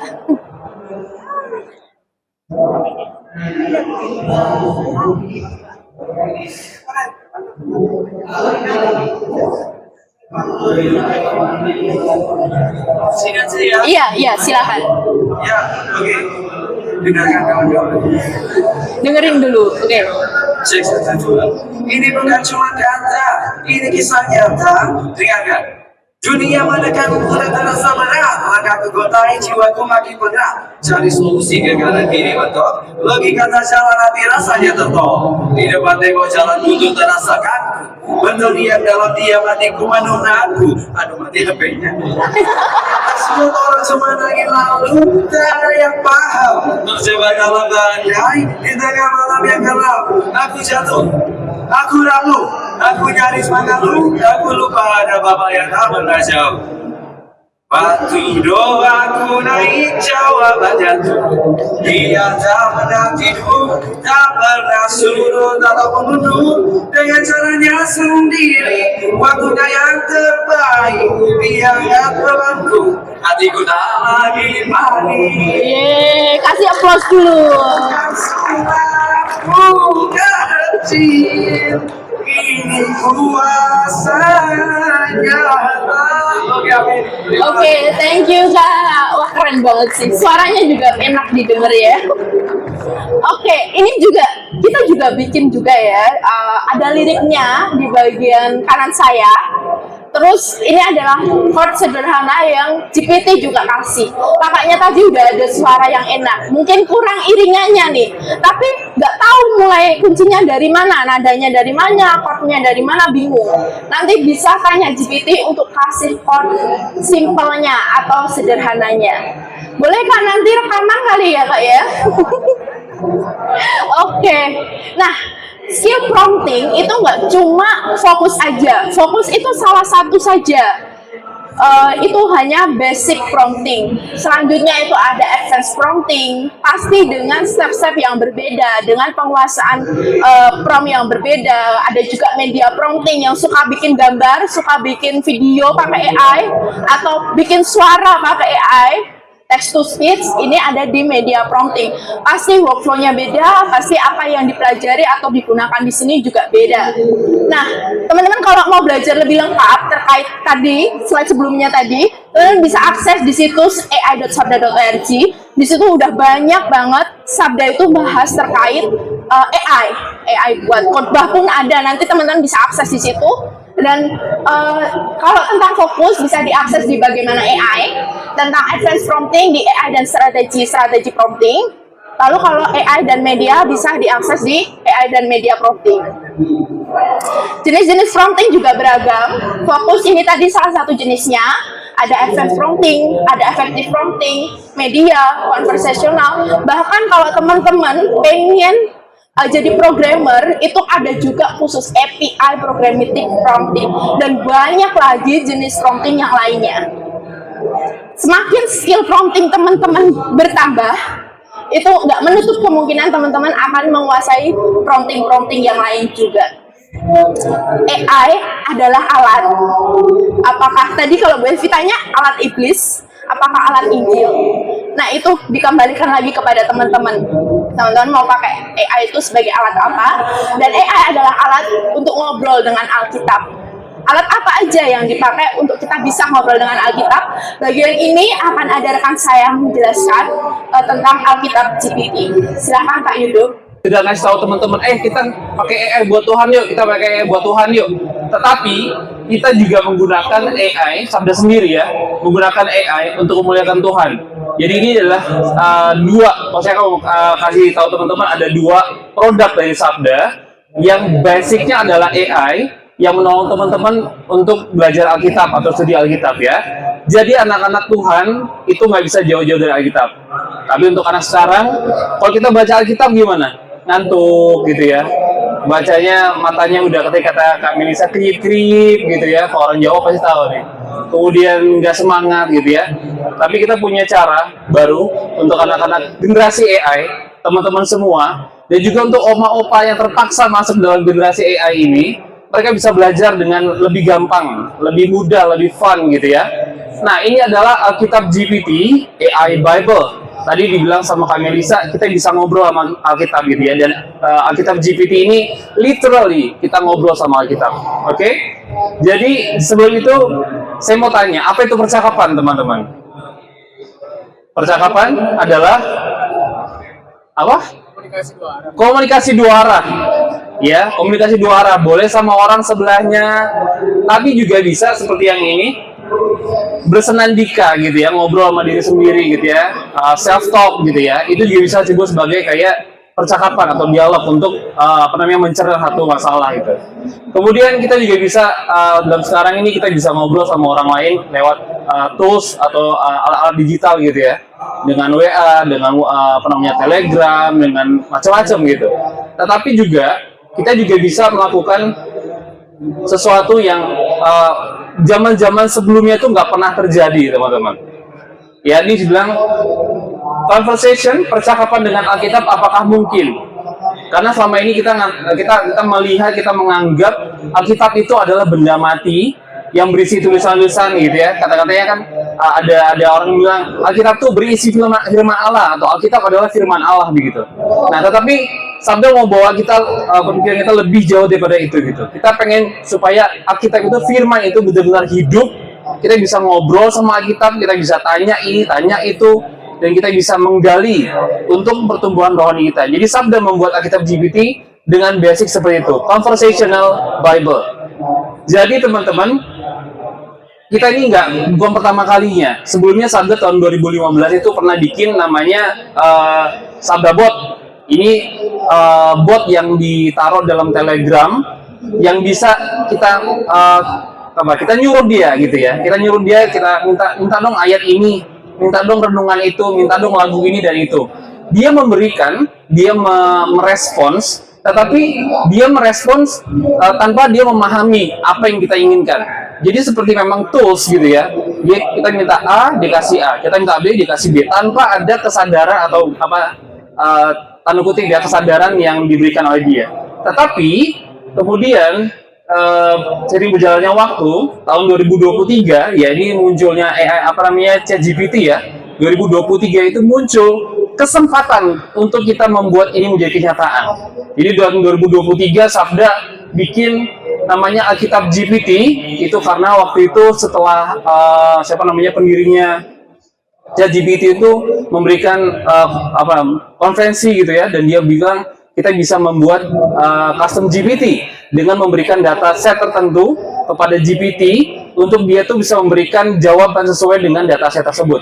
Nah, itu Sabda mengambil kesempatan tersebut dan mengembangkan Alkitab GPT. Waktu itu masih awal, masih belum secanggih sekarang gitu ya. Nah, di situ kita bisa melihat bahwa Alkitab GPT ini berdasarkan AI 100%. Kita bisa ngobrol sama Alkitab. Jadi kita bisa ngomongin lebih interaktif, kita juga bisa berdiskusi. Jadi bukan kayak tadi ya sabda bot gitu ya. Dia cuman kalau ini sabda bot dia cuma memberikan bahan-bahan yang kita mau, tapi ini bisa berdiskusi sama dia, kita bisa tanya jawab dan juga menyimpulkan sesuatu. Jadi Alkitab GPT ini benar-benar satu tools, satu produk yang bisa berconversation gitu. Dia nggak hanya cuma memberikan hal-hal yang kita inginkan saja. Kemudian kita juga melihat Alkitab GPT ini sistem yang inovatif juga, yang belum pernah ada juga sebelumnya untuk kita bisa belajar Alkitab. Jadi sekali lagi ujung tombak pelayanan sabda sebenarnya bukan kepada Alkitabnya, tapi bagaimana kita anak-anak muda atau orang Kristen pada umumnya itu bisa belajar Alkitab dengan cara yang relevan dengan zaman ini gitu ya. Nah, kita juga bisa melihat Alkitab GPT itu bisa menjadi alat bantu, asisten, dan teman. 3 peran yang akan menolong teman-teman mendalami Alkitab. Sebagai asisten, dia memberikan bantuan untuk menolong kita, nggak harus ke tempat lain, nggak harus buka buku yang lain, nggak harus buka program yang lain. Di tempat yang sama, kita bisa minta segala hal. Interlinear, kamus, kemudian juga penafsiran, bisa semua dilakukan di Alkitab GPT. Kemudian sebagai teman, dia memberikan pengayaan kepada kita. Tidak, kalau kita bisa menggali, jadi kita kalau misalnya PA di Sabda itu, kita nggak menyerahkan seluruhnya pengalaman itu kepada AI gitu ya, karena yang belajar Alkitab harusnya kita, bukan AI-nya gitu. AI hanya sebagai asisten dan teman yang menolong kita untuk merkai, dan juga pasti alat bantu, seperti yang tadi, memberikan hal-hal yang kita butuhkan untuk melakukan pendalaman Alkitab. Berikutnya, mengapa Alkitab GPT berbeda? Tadi Kak Evi bilang, Chat GPT itu banyak banget datasetnya, triliunan, bahkan dari seluruh internet dia devour gitu ya. Dia makan, dia mengeluarkan sintesis pengetahuan dari semua data itu. Alkitab GPT dia juga seperti itu, tetap di datasetnya ini kita pilih. Jadi bukan sembarangan, bukan bahannya Mormon, bukan bahannya Saksi Yehova. Jadi kekristenan yang bahan-bahan kekristenan yang Sabda miliki itu udah dikurasi sebelumnya. Jadi Sabda itu udah 30 tahun, guys. 30 tahun kita berkecimpung dalam digitalisasi bahan-bahan, kemudian kita punya banyak mitra juga yang kasih bahan-bahan ke kita, baik audio, teks, buku-buku, gambar dan sebagainya. Dan itu semua yang dipakai oleh Sabda sebagai dataset untuk ngasih kepada Alkitab GPT. Nah, renungan Alkitab berbagai versi Alkitab ini kemudian menjadi bahan untuk Alkitab GPT itu menolong kita menggali Alkitab. Jadi makanya dia bisa multi language, multi function, multi platform. Dan multi platform ini unik. Jadi baru-baru ini Sabda juga ngembangin. Jadi bukan hanya dia sebagai custom GPT yang nempel di Chat GPT, tapi dia juga menjadi kayak independen, semacam platform independen gitu. Dia di luar Chat GPT nggak kelihatan gitu ya, tapi dia bisa memberikan jawaban sesuai dengan apa yang kita inginkan berdasarkan data set yang diberikan kepada dia. Jadi ini adalah alat yang menolong kita untuk back to the Bible secara relevan. Ya, jadi teman-teman waktu kita pakai ini untuk PA sama teman-teman SMP, SMA gitu ya, mereka generasi yang dibilang mereka jauh dari Alkitab, mereka nggak suka PA, mereka nggak suka mencari Alkitab, membaca Alkitab. Ketika dipakai dengan alat yang relevan ini, mereka luar biasa sekali. Jadi merinding gitu ketika kan kasih training buat teman-teman, merinding banget. Mereka anak-anak muda, mereka yang jadi masa depan gereja, mereka mencintai Alkitab dengan cara yang relevan. Next. Jadi fiturnya ini banyak banget seperti yang dibilang tadi. Banyak banget yang bisa dilakukan oleh Alkitab GPT, seperti kayak menampilkan ayat, biasa lah, menampilkan ayat, kemudian pasal dan seputarnya. Jadi kalau teman-teman bahas Yohanes 3 ayat 16, dia nggak hanya menampilkan Yohanes 3 ayat 16, tapi juga akan memberitahu teman-teman, ini bagian dari satu pasal yang membahas tentang pertemuan Yesus dan Nikodemus, dan membahas ini gitu. Jadi bukan hanya kita fokus pada satu ayat, tapi kita bisa mendapatkan konteks yang secara keseluruhan. Kemudian juga memberikan pengertian terkait ayat Alkitab, memberikan referensi ayat. Jadi bukan hanya ayat itu kok, tapi referensi silangnya yang ada di kitab lain, misalnya yang dari kalau kita baca kitab Yohanes, di Lukas ada nggak, di Matius ada nggak, dan sebagainya gitu. Kemudian untuk interlinear, ini bahasa asli. Jadi kalau teman-teman yang nanti mau masuk ke sekolah teologi ya, ini penting banget buat teman-teman. Jadi belajar bahasa asli, maknanya apa, nuansa katanya apa, dan sebagainya. Dan juga untuk membuat gambar dan ratusan fitur lain. Membuat gambar terutama untuk yang di custom GPT ya, karena dia punya DALL-E di belakangnya. Next, Jadi banyak banget teman-teman, bukan hanya itu aja, tapi juga ada banyak fitur lain yang bisa dipakai untuk kita mendalami Alkitab dengan cara kita, dengan cara yang relevan pada era AI ini. Kemudian juga ini membandingkan berbagai versi. Tadi saya bilang datasetnya nggak cuma satu versi satu versi terjemahan. Kalau kita tahu mungkin teman-teman seringnya pakai TB ya, terjemahan baru, yang pertama atau yang kedua baru ini. Tapi juga ada banyak versi terjemahan lainnya yang kita miliki di Sabda, ada FIYH, ada MILT, dan lain sebagainya. Dan juga versi asing juga ada, sehingga banyak banget kita bisa membandingkan ayat-ayat yang terdapat di dalam dataset tersebut. Kemudian membandingkan versi ini juga bisa, bandingkan versi Yohanes 3:16 kayak dari AYT, TB, dan NET, dan bahasa aslinya bahkan. Kemudian menjawab pertanyaan. Kalau teman-teman juga mau menjawab pertanyaan seputar dengan Alkitab, dia akan memberikan pertanyaan dan juga hal-hal apa yang perlu teman-teman pelajari, misalnya ayat referensi silang dan sebagainya. Kemudian membuat cerita. Jadi ini adalah setelah kita belajar Alkitab, biasanya kita akan membuat sesuatu. Teman-teman sekolah minggu, ada nggak di sini yang jadi guru sekolah minggu di sini? Banyak nggak? Ada 1, 2, 3. Yang lain bakal ya, calon ya. Karena teman-teman akan menolong adik-adik lainnya. Jadi, guru sekolah minggu juga bisa tertolong. Setelah kita melakukan PA dengan Alkitab GPT, kita bisa membuat, tolong dong bikinin cerita buat kayak tadi ya, buat anak umur 15 tahun, atau untuk anak SD umur 5, umur 7, gitu ya, untuk balita, gitu ya. Jadi teman-teman bisa membuat cerita yang Alkitabiah, bukan cerita yang cuma sekedar moral, gitu ya, jangan mencuri, gitu. Tapi kita bisa membuat satu cerita yang berdasarkan benar-benar firman Tuhan. Next, itu kita bisa membuat gambar juga. Ya, ini dengan style ya, stylenya kayak gini, kayak apa nih, boyband ya, kayak boyband gitu. Jadi teman-teman bisa bikin gambar berbagai macam style, atau dengan gambar yang Minions gitu ya, anak-anak TK, anak-anak SD, atau mungkin teman-teman remaja juga suka Minions gitu. Jadi Alkitab GPT ini juga punya yang terutama yang di custom GPT, karena dia punya di belakangnya ada DALL-E mesinnya, engine-nya, dia bisa bikin gambar-gambar yang bagus banget sesuai dengan kebutuhan kita. Nggak cuma teman-teman kecil, teman-teman yang besar juga, kelas besar, bisa bikin gambar-gambar yang semi-realis, Disney, kemudian Lego, dan juga untuk orang tua, ya, orang tua di gereja, kalau teman-teman bantuin pendeta kalian bikin bahan khotbah, PPT khotbah gitu ya, bikin juga gambar, jangan cuma teks aja Pak, gitu, tambahin gambar supaya orang tua tuh mereka tuh fokus, bisa dia fresh gitu ya. Ini sinematik ya untuk orang-orang tua. Ya sekali lagi teman-teman, Alkitab GPT itu punya banyak banget fitur yang bisa menolong teman-teman, nggak hanya untuk menggali Alkitab tapi juga untuk mengekspresikan Alkitab itu ke dalam bentuk lain. Ini gambar ini dibikin di ChatGPT atau Alkitab GPT yang custom GPT, kemudian menggunakan Canva ya, tools sejuta umat untuk bikin bahas sekolah minggu. Jadi sekali lagi bukan hanya untuk bikin gambar tapi juga bikin ceritanya. Oke, jadi ada banyak banget fiturnya, dan teman-teman kalau mau belajar lebih lanjut bisa ke ai.sabda.org. Di situ ada banyak banget, tadi Kak Melissa udah kasih tahu, ada banyak banget arsip-arsip training seminar yang berkaitan dengan AI dan prompting, dan juga ada medianya juga. Jadi gimana aksesnya gitu, dan tadi aku udah bilang bahwa Alkitab GPT ini multi platform. Jadi ada dari situs, kemudian dari apps ya, teman-teman bisa ke Google Play, Alkitab GPT. Di situ akan ada isinya tuh ada banyak, ada bukan hanya untuk PA-nya doang, tapi juga ada banyak metode yang akan diajarkan di situ juga.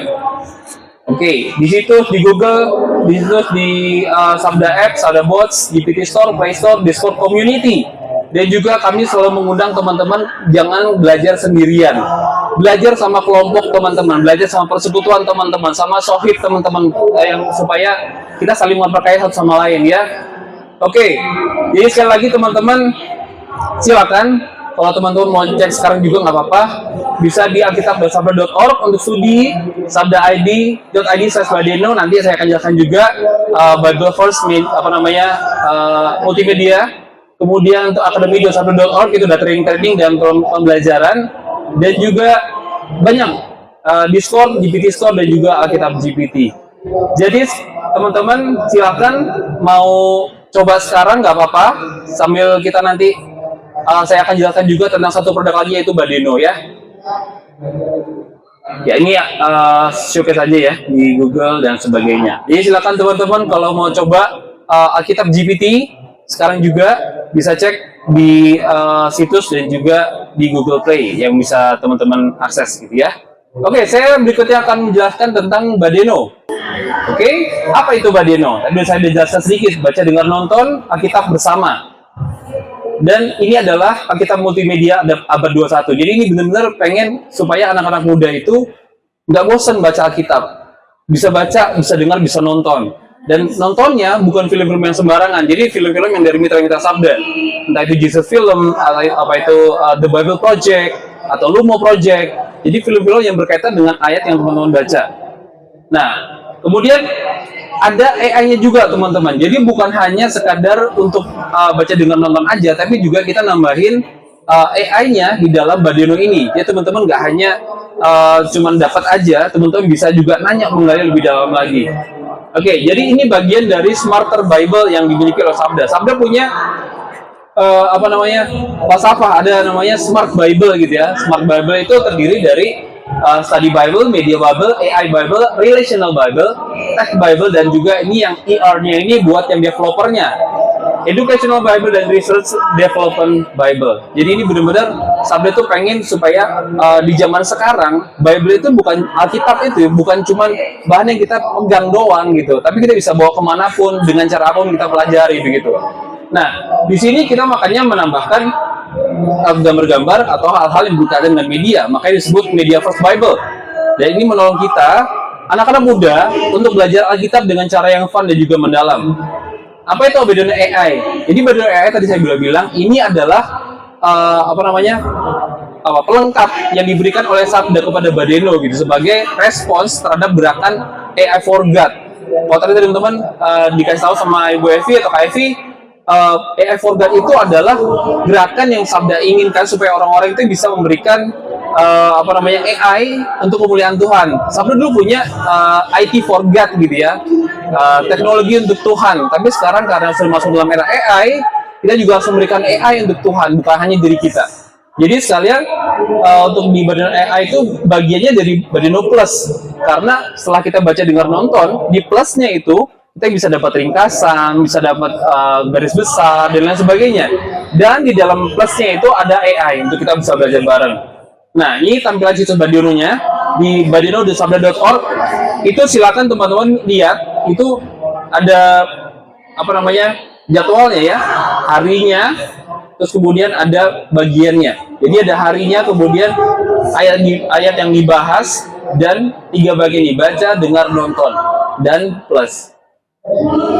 Oke, jadi ketika kita masuk Badeno, kalau teman-teman coba masuk sekarang, itu Badeno yang bagian plusnya ini, itu ada di bagian bawah gitu ya. Ini baca, dengar, nonton. Jadi ini adalah seperti kayak drop down gitu ya, bisa dibuka, bisa ditutup gitu.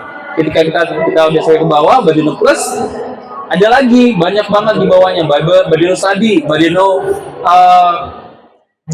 pertanyaan dan juga renungan dan sebagainya. Nah, di situ ada Badeno AI. Di Badeno AI kita dapatkan di dalamnya ada ringkasan, pengantar, topik, nama dan tempat, kata kunci dan lain sebagainya. Tetapi di situ kita nggak berhenti, karena kalau ini semua ini berasal dari AI yang udah didapatkan gitu ya, hasil dari prompting.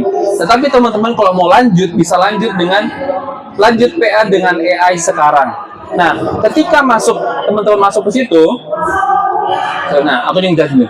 Ketika kita masuk ke situ, kita masuk kepada halaman untuk kita menggali bersama dengan AI. Tetapi di belakang halaman itu sudah ada groundingnya. Jadi kalau teman-teman mau ngetik di situ, itu groundingnya atau prompting sebelumnya sudah dikunci di belakang, jadi nggak mungkin dia kanan atau ke kiri. Jadi teman-teman bisa langsung dengan mudah belajar bagian yang sedang teman-teman pelajari dari Badeno AI. Nah, ini Badeno AI itu hasil generatif dari AI yang ditrain custom AI oleh dataset Alkitab dan bahan Sabda. Jadi seperti Alkitab GPT ya. Alkitab GPT tadi datasetnya juga dari bahan-bahan Sabda. Badeno AI bahan-bahannya datasetnya juga dari bahan-bahan Sabda supaya kita nggak melenceng gitu ya ke kanan dan ke kiri. Nah, jadi ada banyak tadi saya bilang ringkasan, perjanjian, pengantar, topik, nama dan tempat dan lain sebagainya. Dan penggunaannya ini disiapkan tadi prompt di belakang layar untuk memberikan hasil pelajaran Alkitab berdasarkan tema-tema yang sudah diberikan tadi. Jadi sudah ada prompt di belakang layar supaya teman-teman nanti gampang sekali untuk melanjutkan PA-nya. Jadi seperti saya bilang tadi ada ringkasannya seperti ini. Kalau diklik ringkasannya drop down lagi. Ini ada ringkasan dari Yohanes pasal 3. Kalau teman-teman belajar dari Yohanes pasal 3 dan sebagainya. Kemudian pengantar dan latar belakang untuk Yohanes pasal 3 juga. Kalau kita membahas tentang Yohanes pasal 3. Jadi bergantung pada jadwal hari itu ya. Kalau belajar di Amsal dia akan buka tentang Amsal sekian. Kalau di kitab lain dia akan buka untuk bagian itu juga. Oke, ini untuk PA dengan AI. Jadi kalau untuk teman-teman sekarang ber-PA itu bisa dengan AI. Jadi bukan hanya untuk dengan diri sendiri yang terkantuk-kantuk, yang nggak ada waktu, tapi teman bisa pakai AI sebagai teman belajar, partner gitu ya untuk memperkaya pendalaman kita.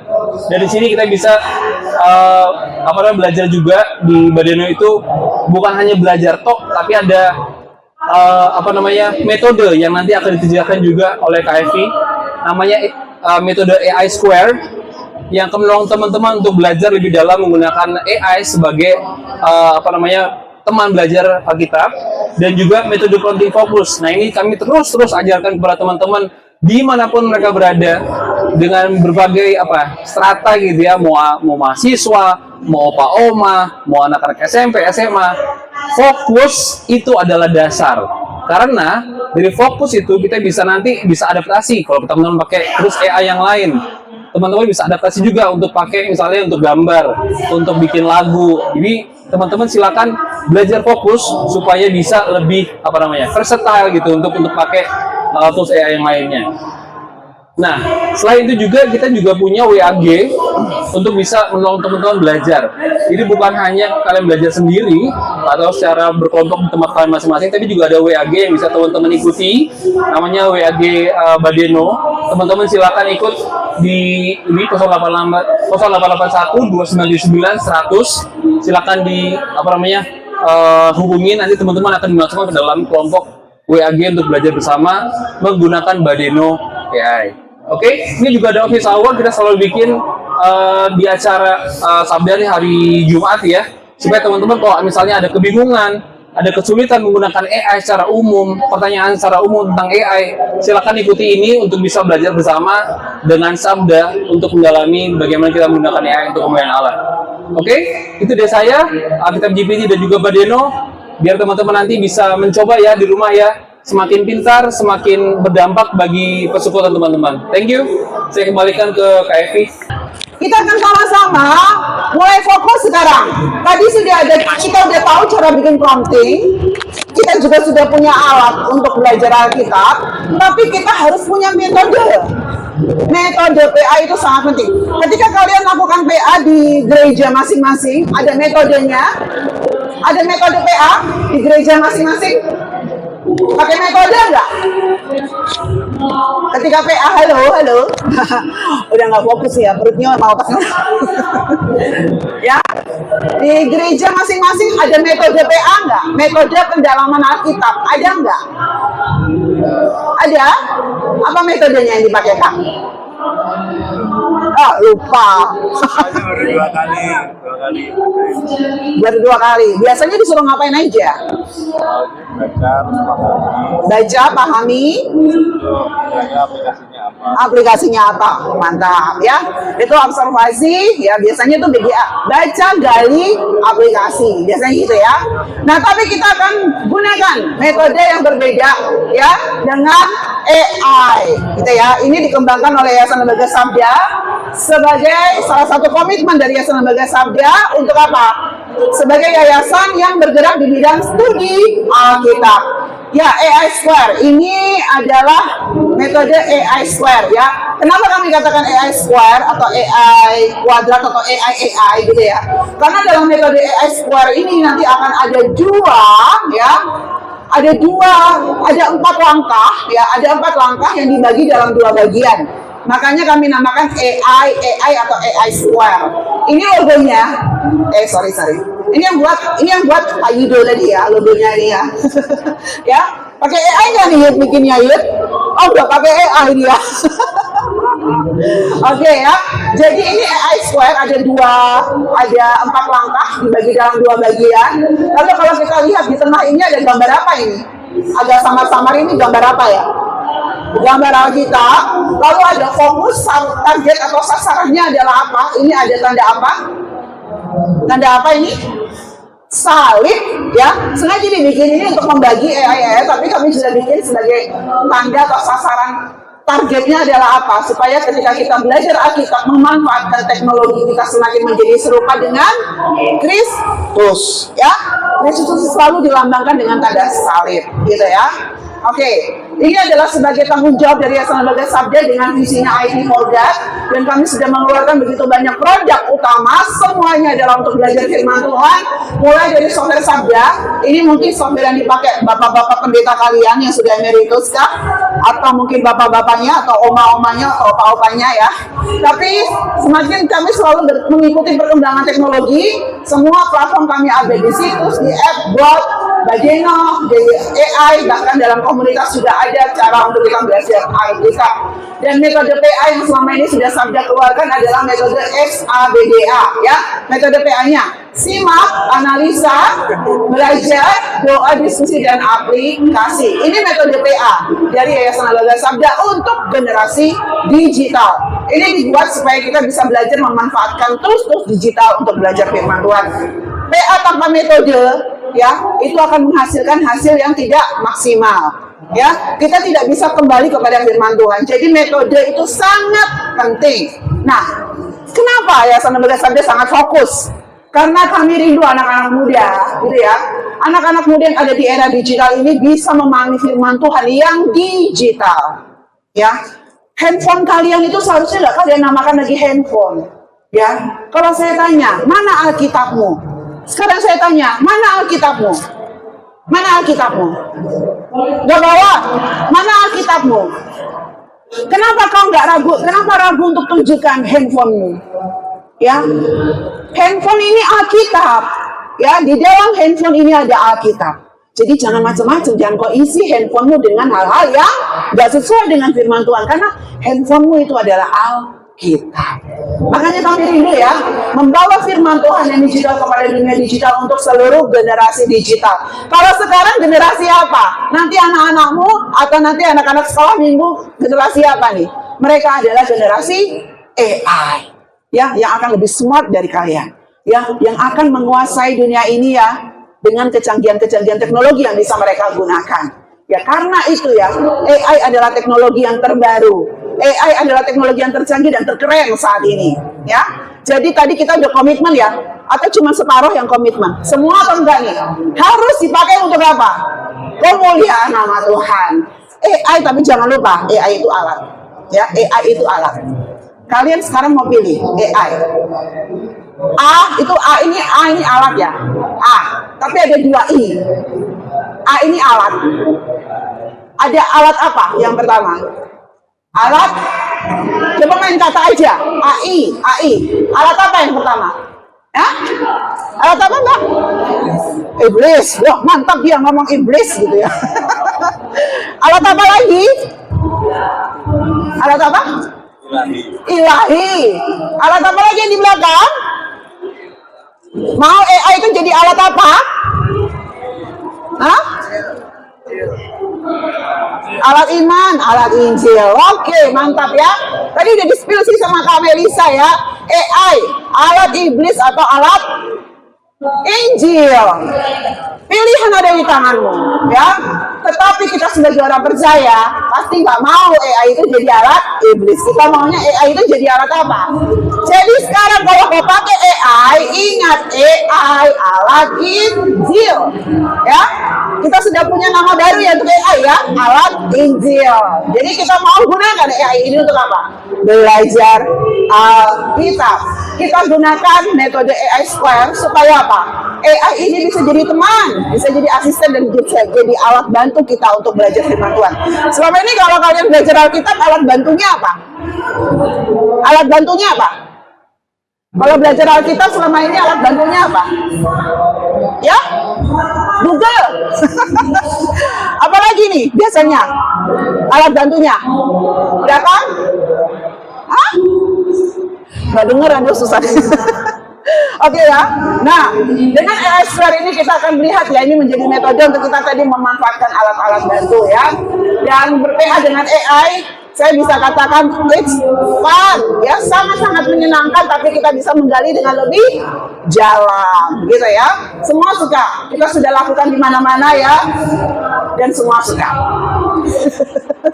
Oke ya. Jadi saya menjelaskan, metode AI Square itu adalah metode 4 langkah, dibagi menjadi 2 bagian. Bagian yang pertama, AI yang pertama adalah kita masuk ke dalam teks. Ya, kita masuk ke dalam teks. Ketika kita belajar Alkitab, harus pastikan kita mempelajari teks Alkitab. Bukan kita mempelajari gambar Alkitab, bukan kita mempelajari cerita Alkitab, tidak mempelajari renungan Alkitab. Ketika kita belajar Alkitab adalah apa? Masuk ke dalam teks untuk belajar Alkitab. Lalu setelah kita mempelajari Alkitab, bagaimana kita membawa keluar pelajaran yang sudah kita dapatkan itu dalam tindakan nyata kita sehari-hari. Ini dimasukkan di dalam AI yang kedua. Ya, jadi ada 2 langkah, ada 4 langkah dengan 2 bagian. AI yang pertama itu masuk ke dalam teks ya.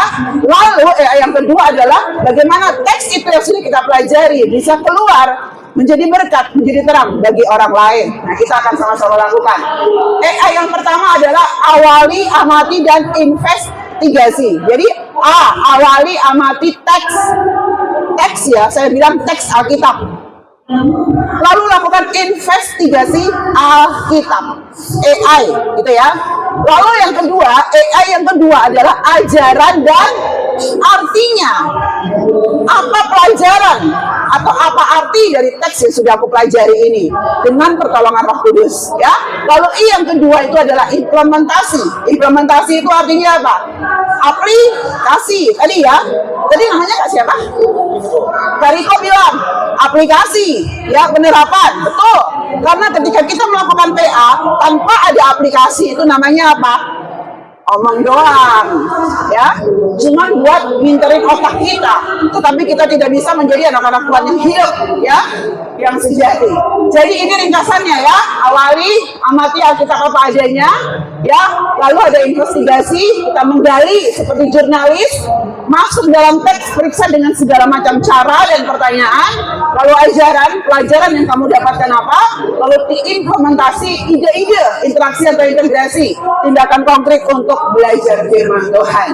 Apa yang harus disiapkan ketika kita mau menggunakan AI untuk PA? Alkitab bisa digital, bisa cetak, apapun ya. Yang penting Alkitab di tanganmu, bukan buku yang lain ya. Alkitab ketika kita lakukan PA.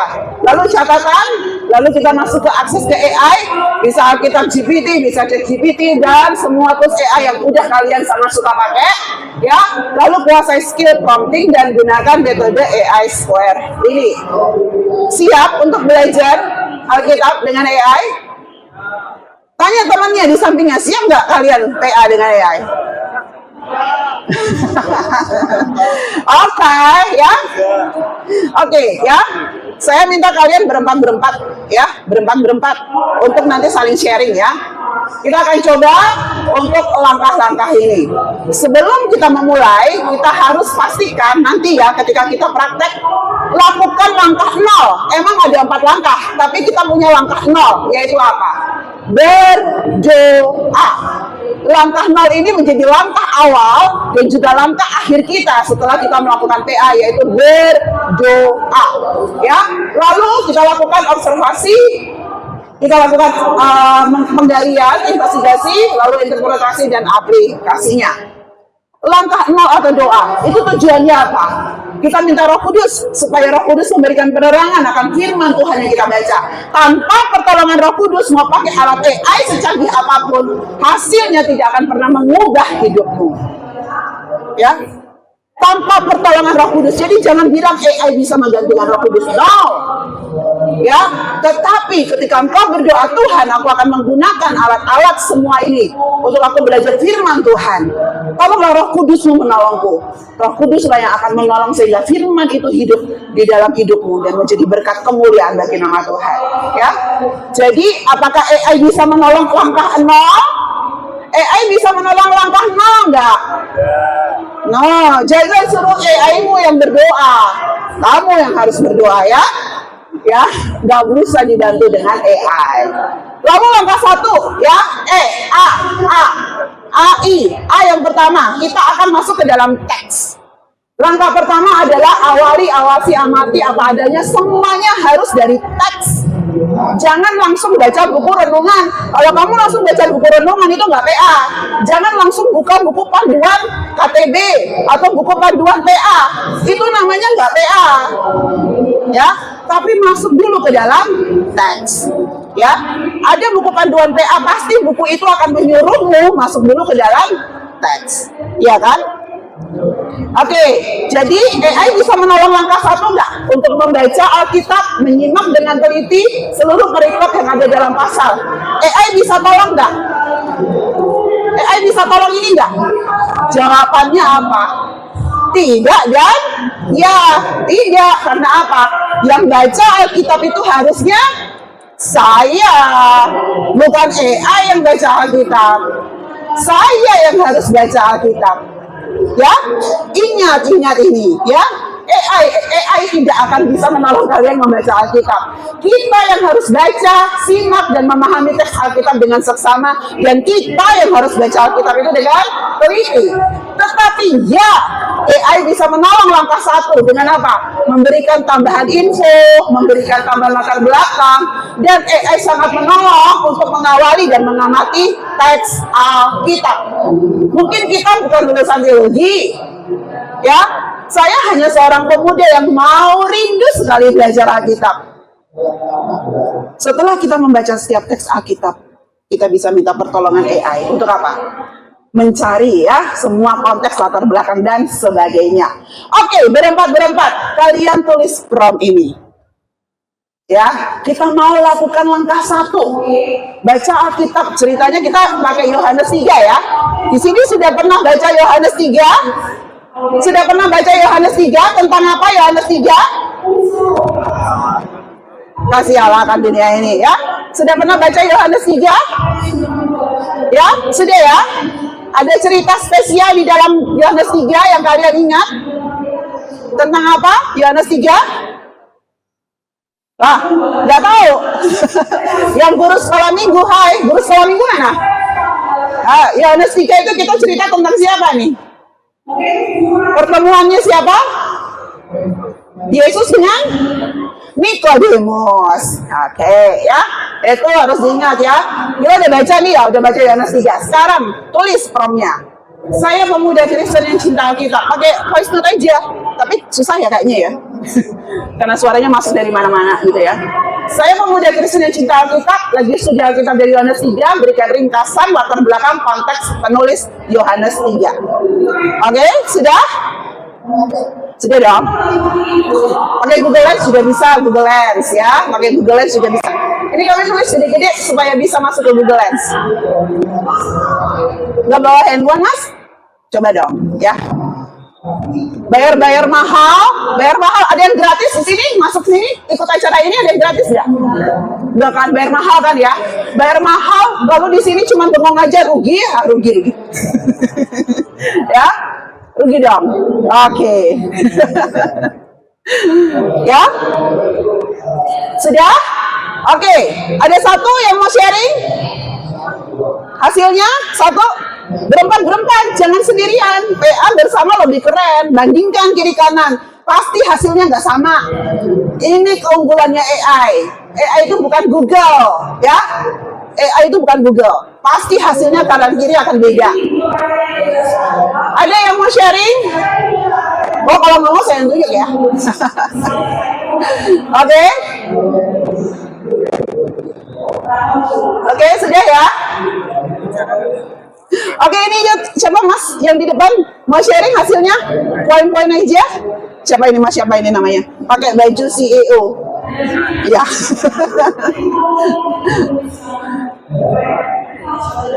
Oke. Kita latihan suara lantang ya. Suaranya keras. Oke. Poin-poin aja. Poin-poinnya aja, poin-poin. Oke, yang pertama ada dia jelasin dulu penulis video Yohanes. Terus dia jelasin bahwa Yohanes ini sebagai saksi mata. Terus tujuan penulisannya itu sebagai yang tulisannya itu sebagai Oke. Selanjutnya latar belakang dan konteks Yohanes 3. Ya. Terus setelah ada konteks langsung dari Yohanes 2-nya, lokasi, waktu, peristiwa sebelumnya, reaksi orang, terus latar belakang dan tokoh utama Oke. Nikodemus. Bahwa dia itu seorang Farisi dan pemimpinnya ini. Kemudian ada latar belakang pertemuannya juga di malam hari. Ya. Terus penjelasan lanjutnya ini ada ringkasan detail tentang Yohanes 3. Oke, terima kasih Mas. Terima kasih. Pernah nggak kamu belajar sendiri mendapatkan hasil ini? Ya? Pakai AI. Pakai AI ya. Sedetail ini? Ada yang pakai Alkitab GPT atau semua pakai ChatGPT? Oke, gitu ya. Oke, coba dilihat kiri kanannya, sama nggak hasilnya dengan punyamu? Beda ya, beda. Jadi kita bisa saling melengkapi. Tidak ada yang bilang punyamu salah, punyaku benar nggak? Saling melengkapi. Itu gunanya kecerdasan. Oke ya, ini hasil yang saya dapatkan dari Alkitab GPT ya, ringkasannya, latar belakang, konteks dan sebagainya. Sekarang kita masuk langkah yang kedua. Langkah yang kedua masih berempat, jangan sendirian ya. Sendirian itu gak enak loh. Ya, investigasi, kita melakukan penggalian lebih dalam ke dalam teks untuk mendapatkan informasi lebih lengkap. Boleh ditulis salah satu formnya aja ya. Boleh yang ini atau ini ya. Salah satu formnya aja. Atau kesepakatan di dalam tim mau nulis yang mana? Boleh ya. Oke, sudah. Harusnya cepet nih.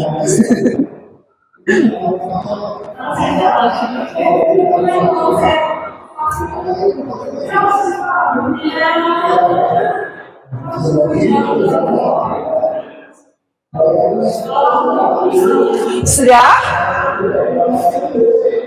Oke. Satu orang di belakang mungkin ya. Kata-kata penting. Ya, dalam Yohanes 3. Ada yang dapat berapa baris? Kata-kata penting. Mas yang pakai baju hijau di belakang, boleh Mas? Ya. Oke, dapat kata-kata penting apa? Mic-nya?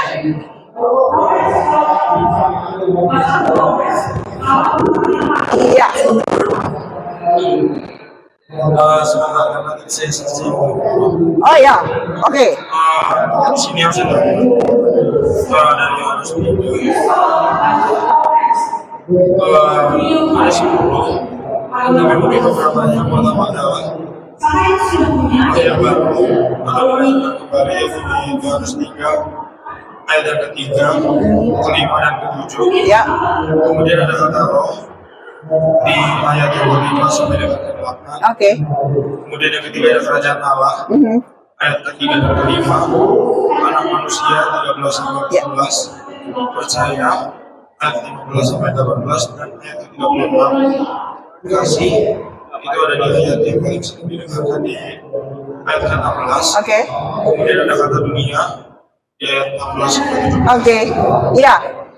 Puji Tuhan. Wow, ya kita jadi bisa belajar banyak. Yohanes 3 ternyata nggak cuma tentang Nikodemus, nggak tentang cuma lahir baru, tapi begitu banyak dan begitu kaya, kompleks ya. Kalau kita lakukan sendiri, mungkin butuh waktu lama banget ya. Nah, jadi tetapi langkah kedua ini hasil dari Alkitab GPT ya. Oke. Tetapi langkah kedua ini juga bisa menolong kita untuk menginvestigasi. Karena yang melakukan PA itu siapa? Yang melakukan PA itu kita. Jadi kita bisa minta tolong AI atau Chatty, panggillah namanya siapa, atau Gemini itu ya. Ya, tolong berikan dong saya pertanyaan supaya saya bisa tes. Saya ini udah paham belum Yohanes pasal 3 ya? Ya, saya udah ngerti belum di Yohanes pasal 3. Jadi tolong dong tanyain ke saya. Tanyain ke saya supaya saya tahu saya beneran udah paham atau belum. Jadi kita bisa minta ya. Tolong berikan pertanyaan 5W 2H. Halo, ya. Tolong berikan pertanyaan 5W 2H untuk menginvestigasi apakah saya sudah paham Yohanes pasal 3 atau belum. Nah, ini bisa buat tes, gitu ya.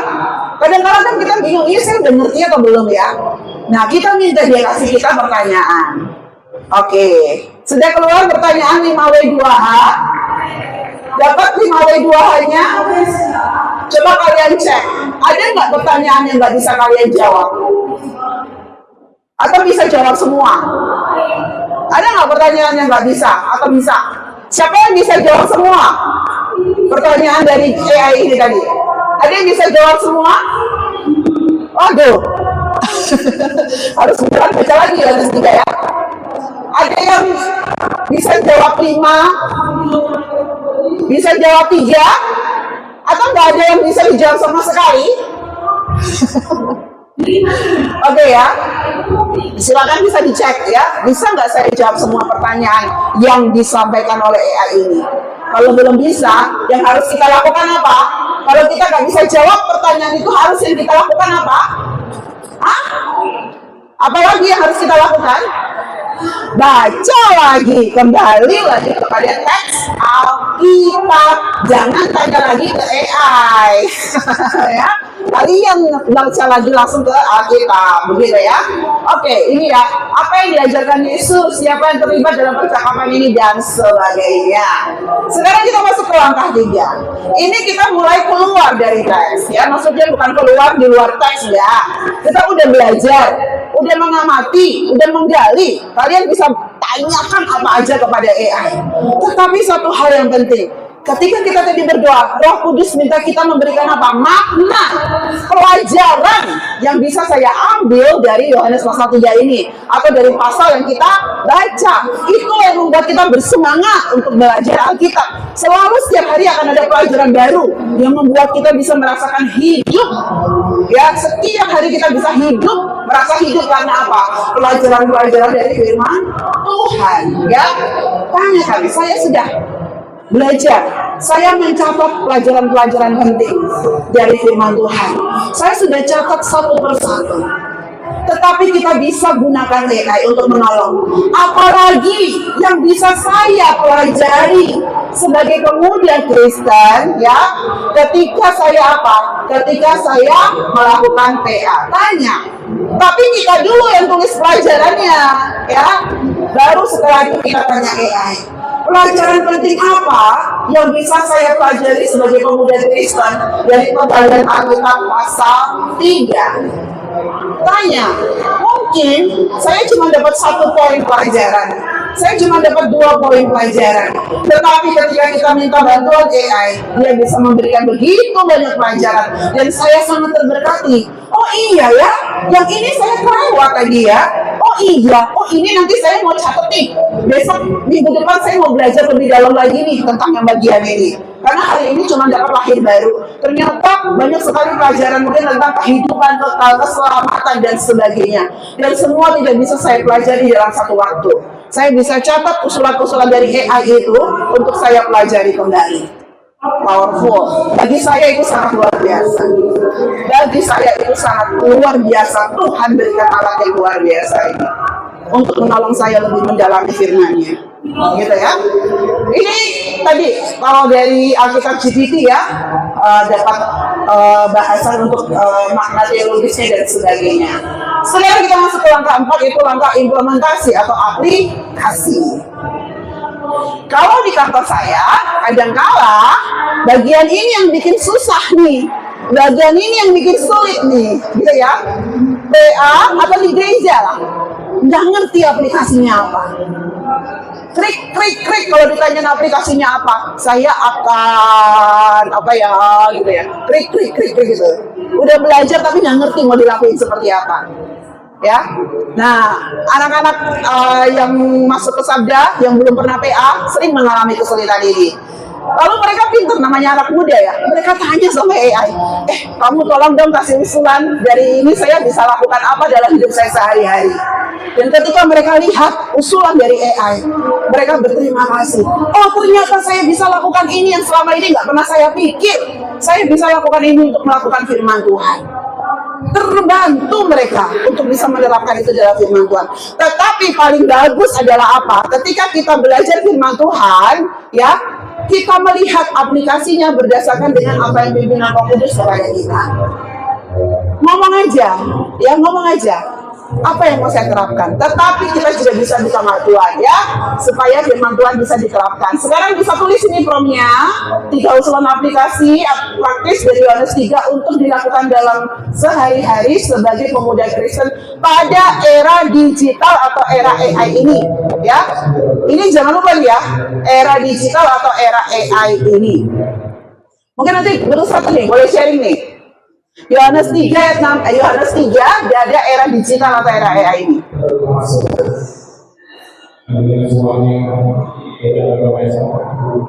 Oke? Sudah? Sudah belum Mas? Sudah dapat? Oh, belum.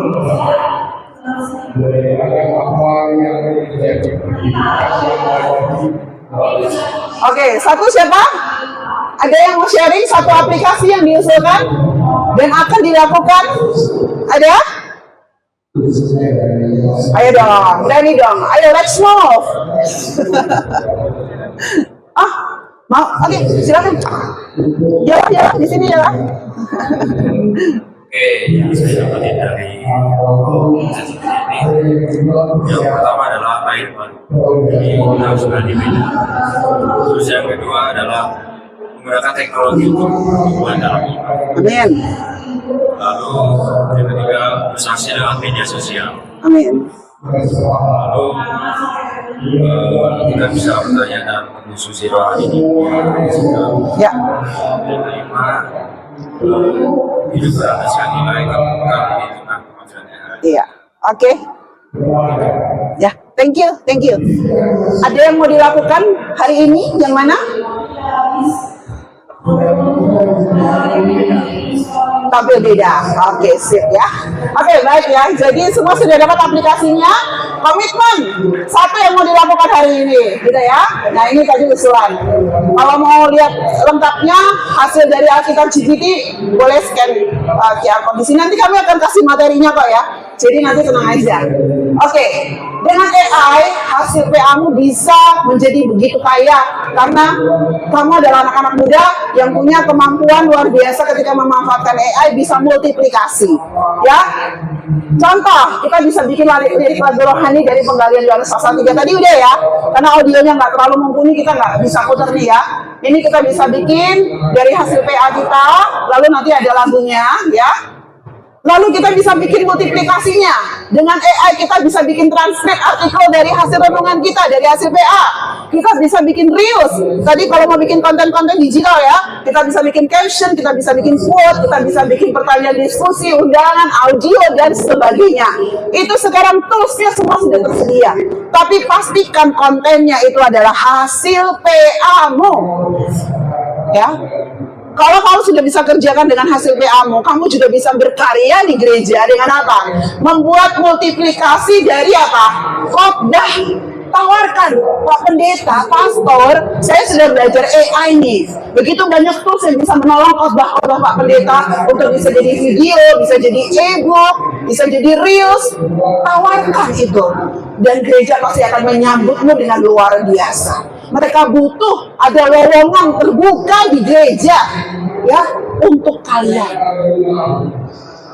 Pintu gereja terbuka lebar ketika kalian bisa memanfaatkan tools AI ini. Tapi pastikan kita sudah lakukan PA terlebih dahulu ya. Jadi ingat, tujuan kita melakukan PA mengenal Tuhan, bangun relasi dengan Tuhan, dan mengalami perubahan transformasi. Gunakan AI sebagai alat Injil, bukan sebagai alat. Gunakan AI sebagai alat Injil, bukan sebagai alat. Gunakan AI sebagai alat Injil, bukan sebagai alat. Ya, kita gunakan AI sebagai alat Injil. Ya, selamat ber-PA dengan AI.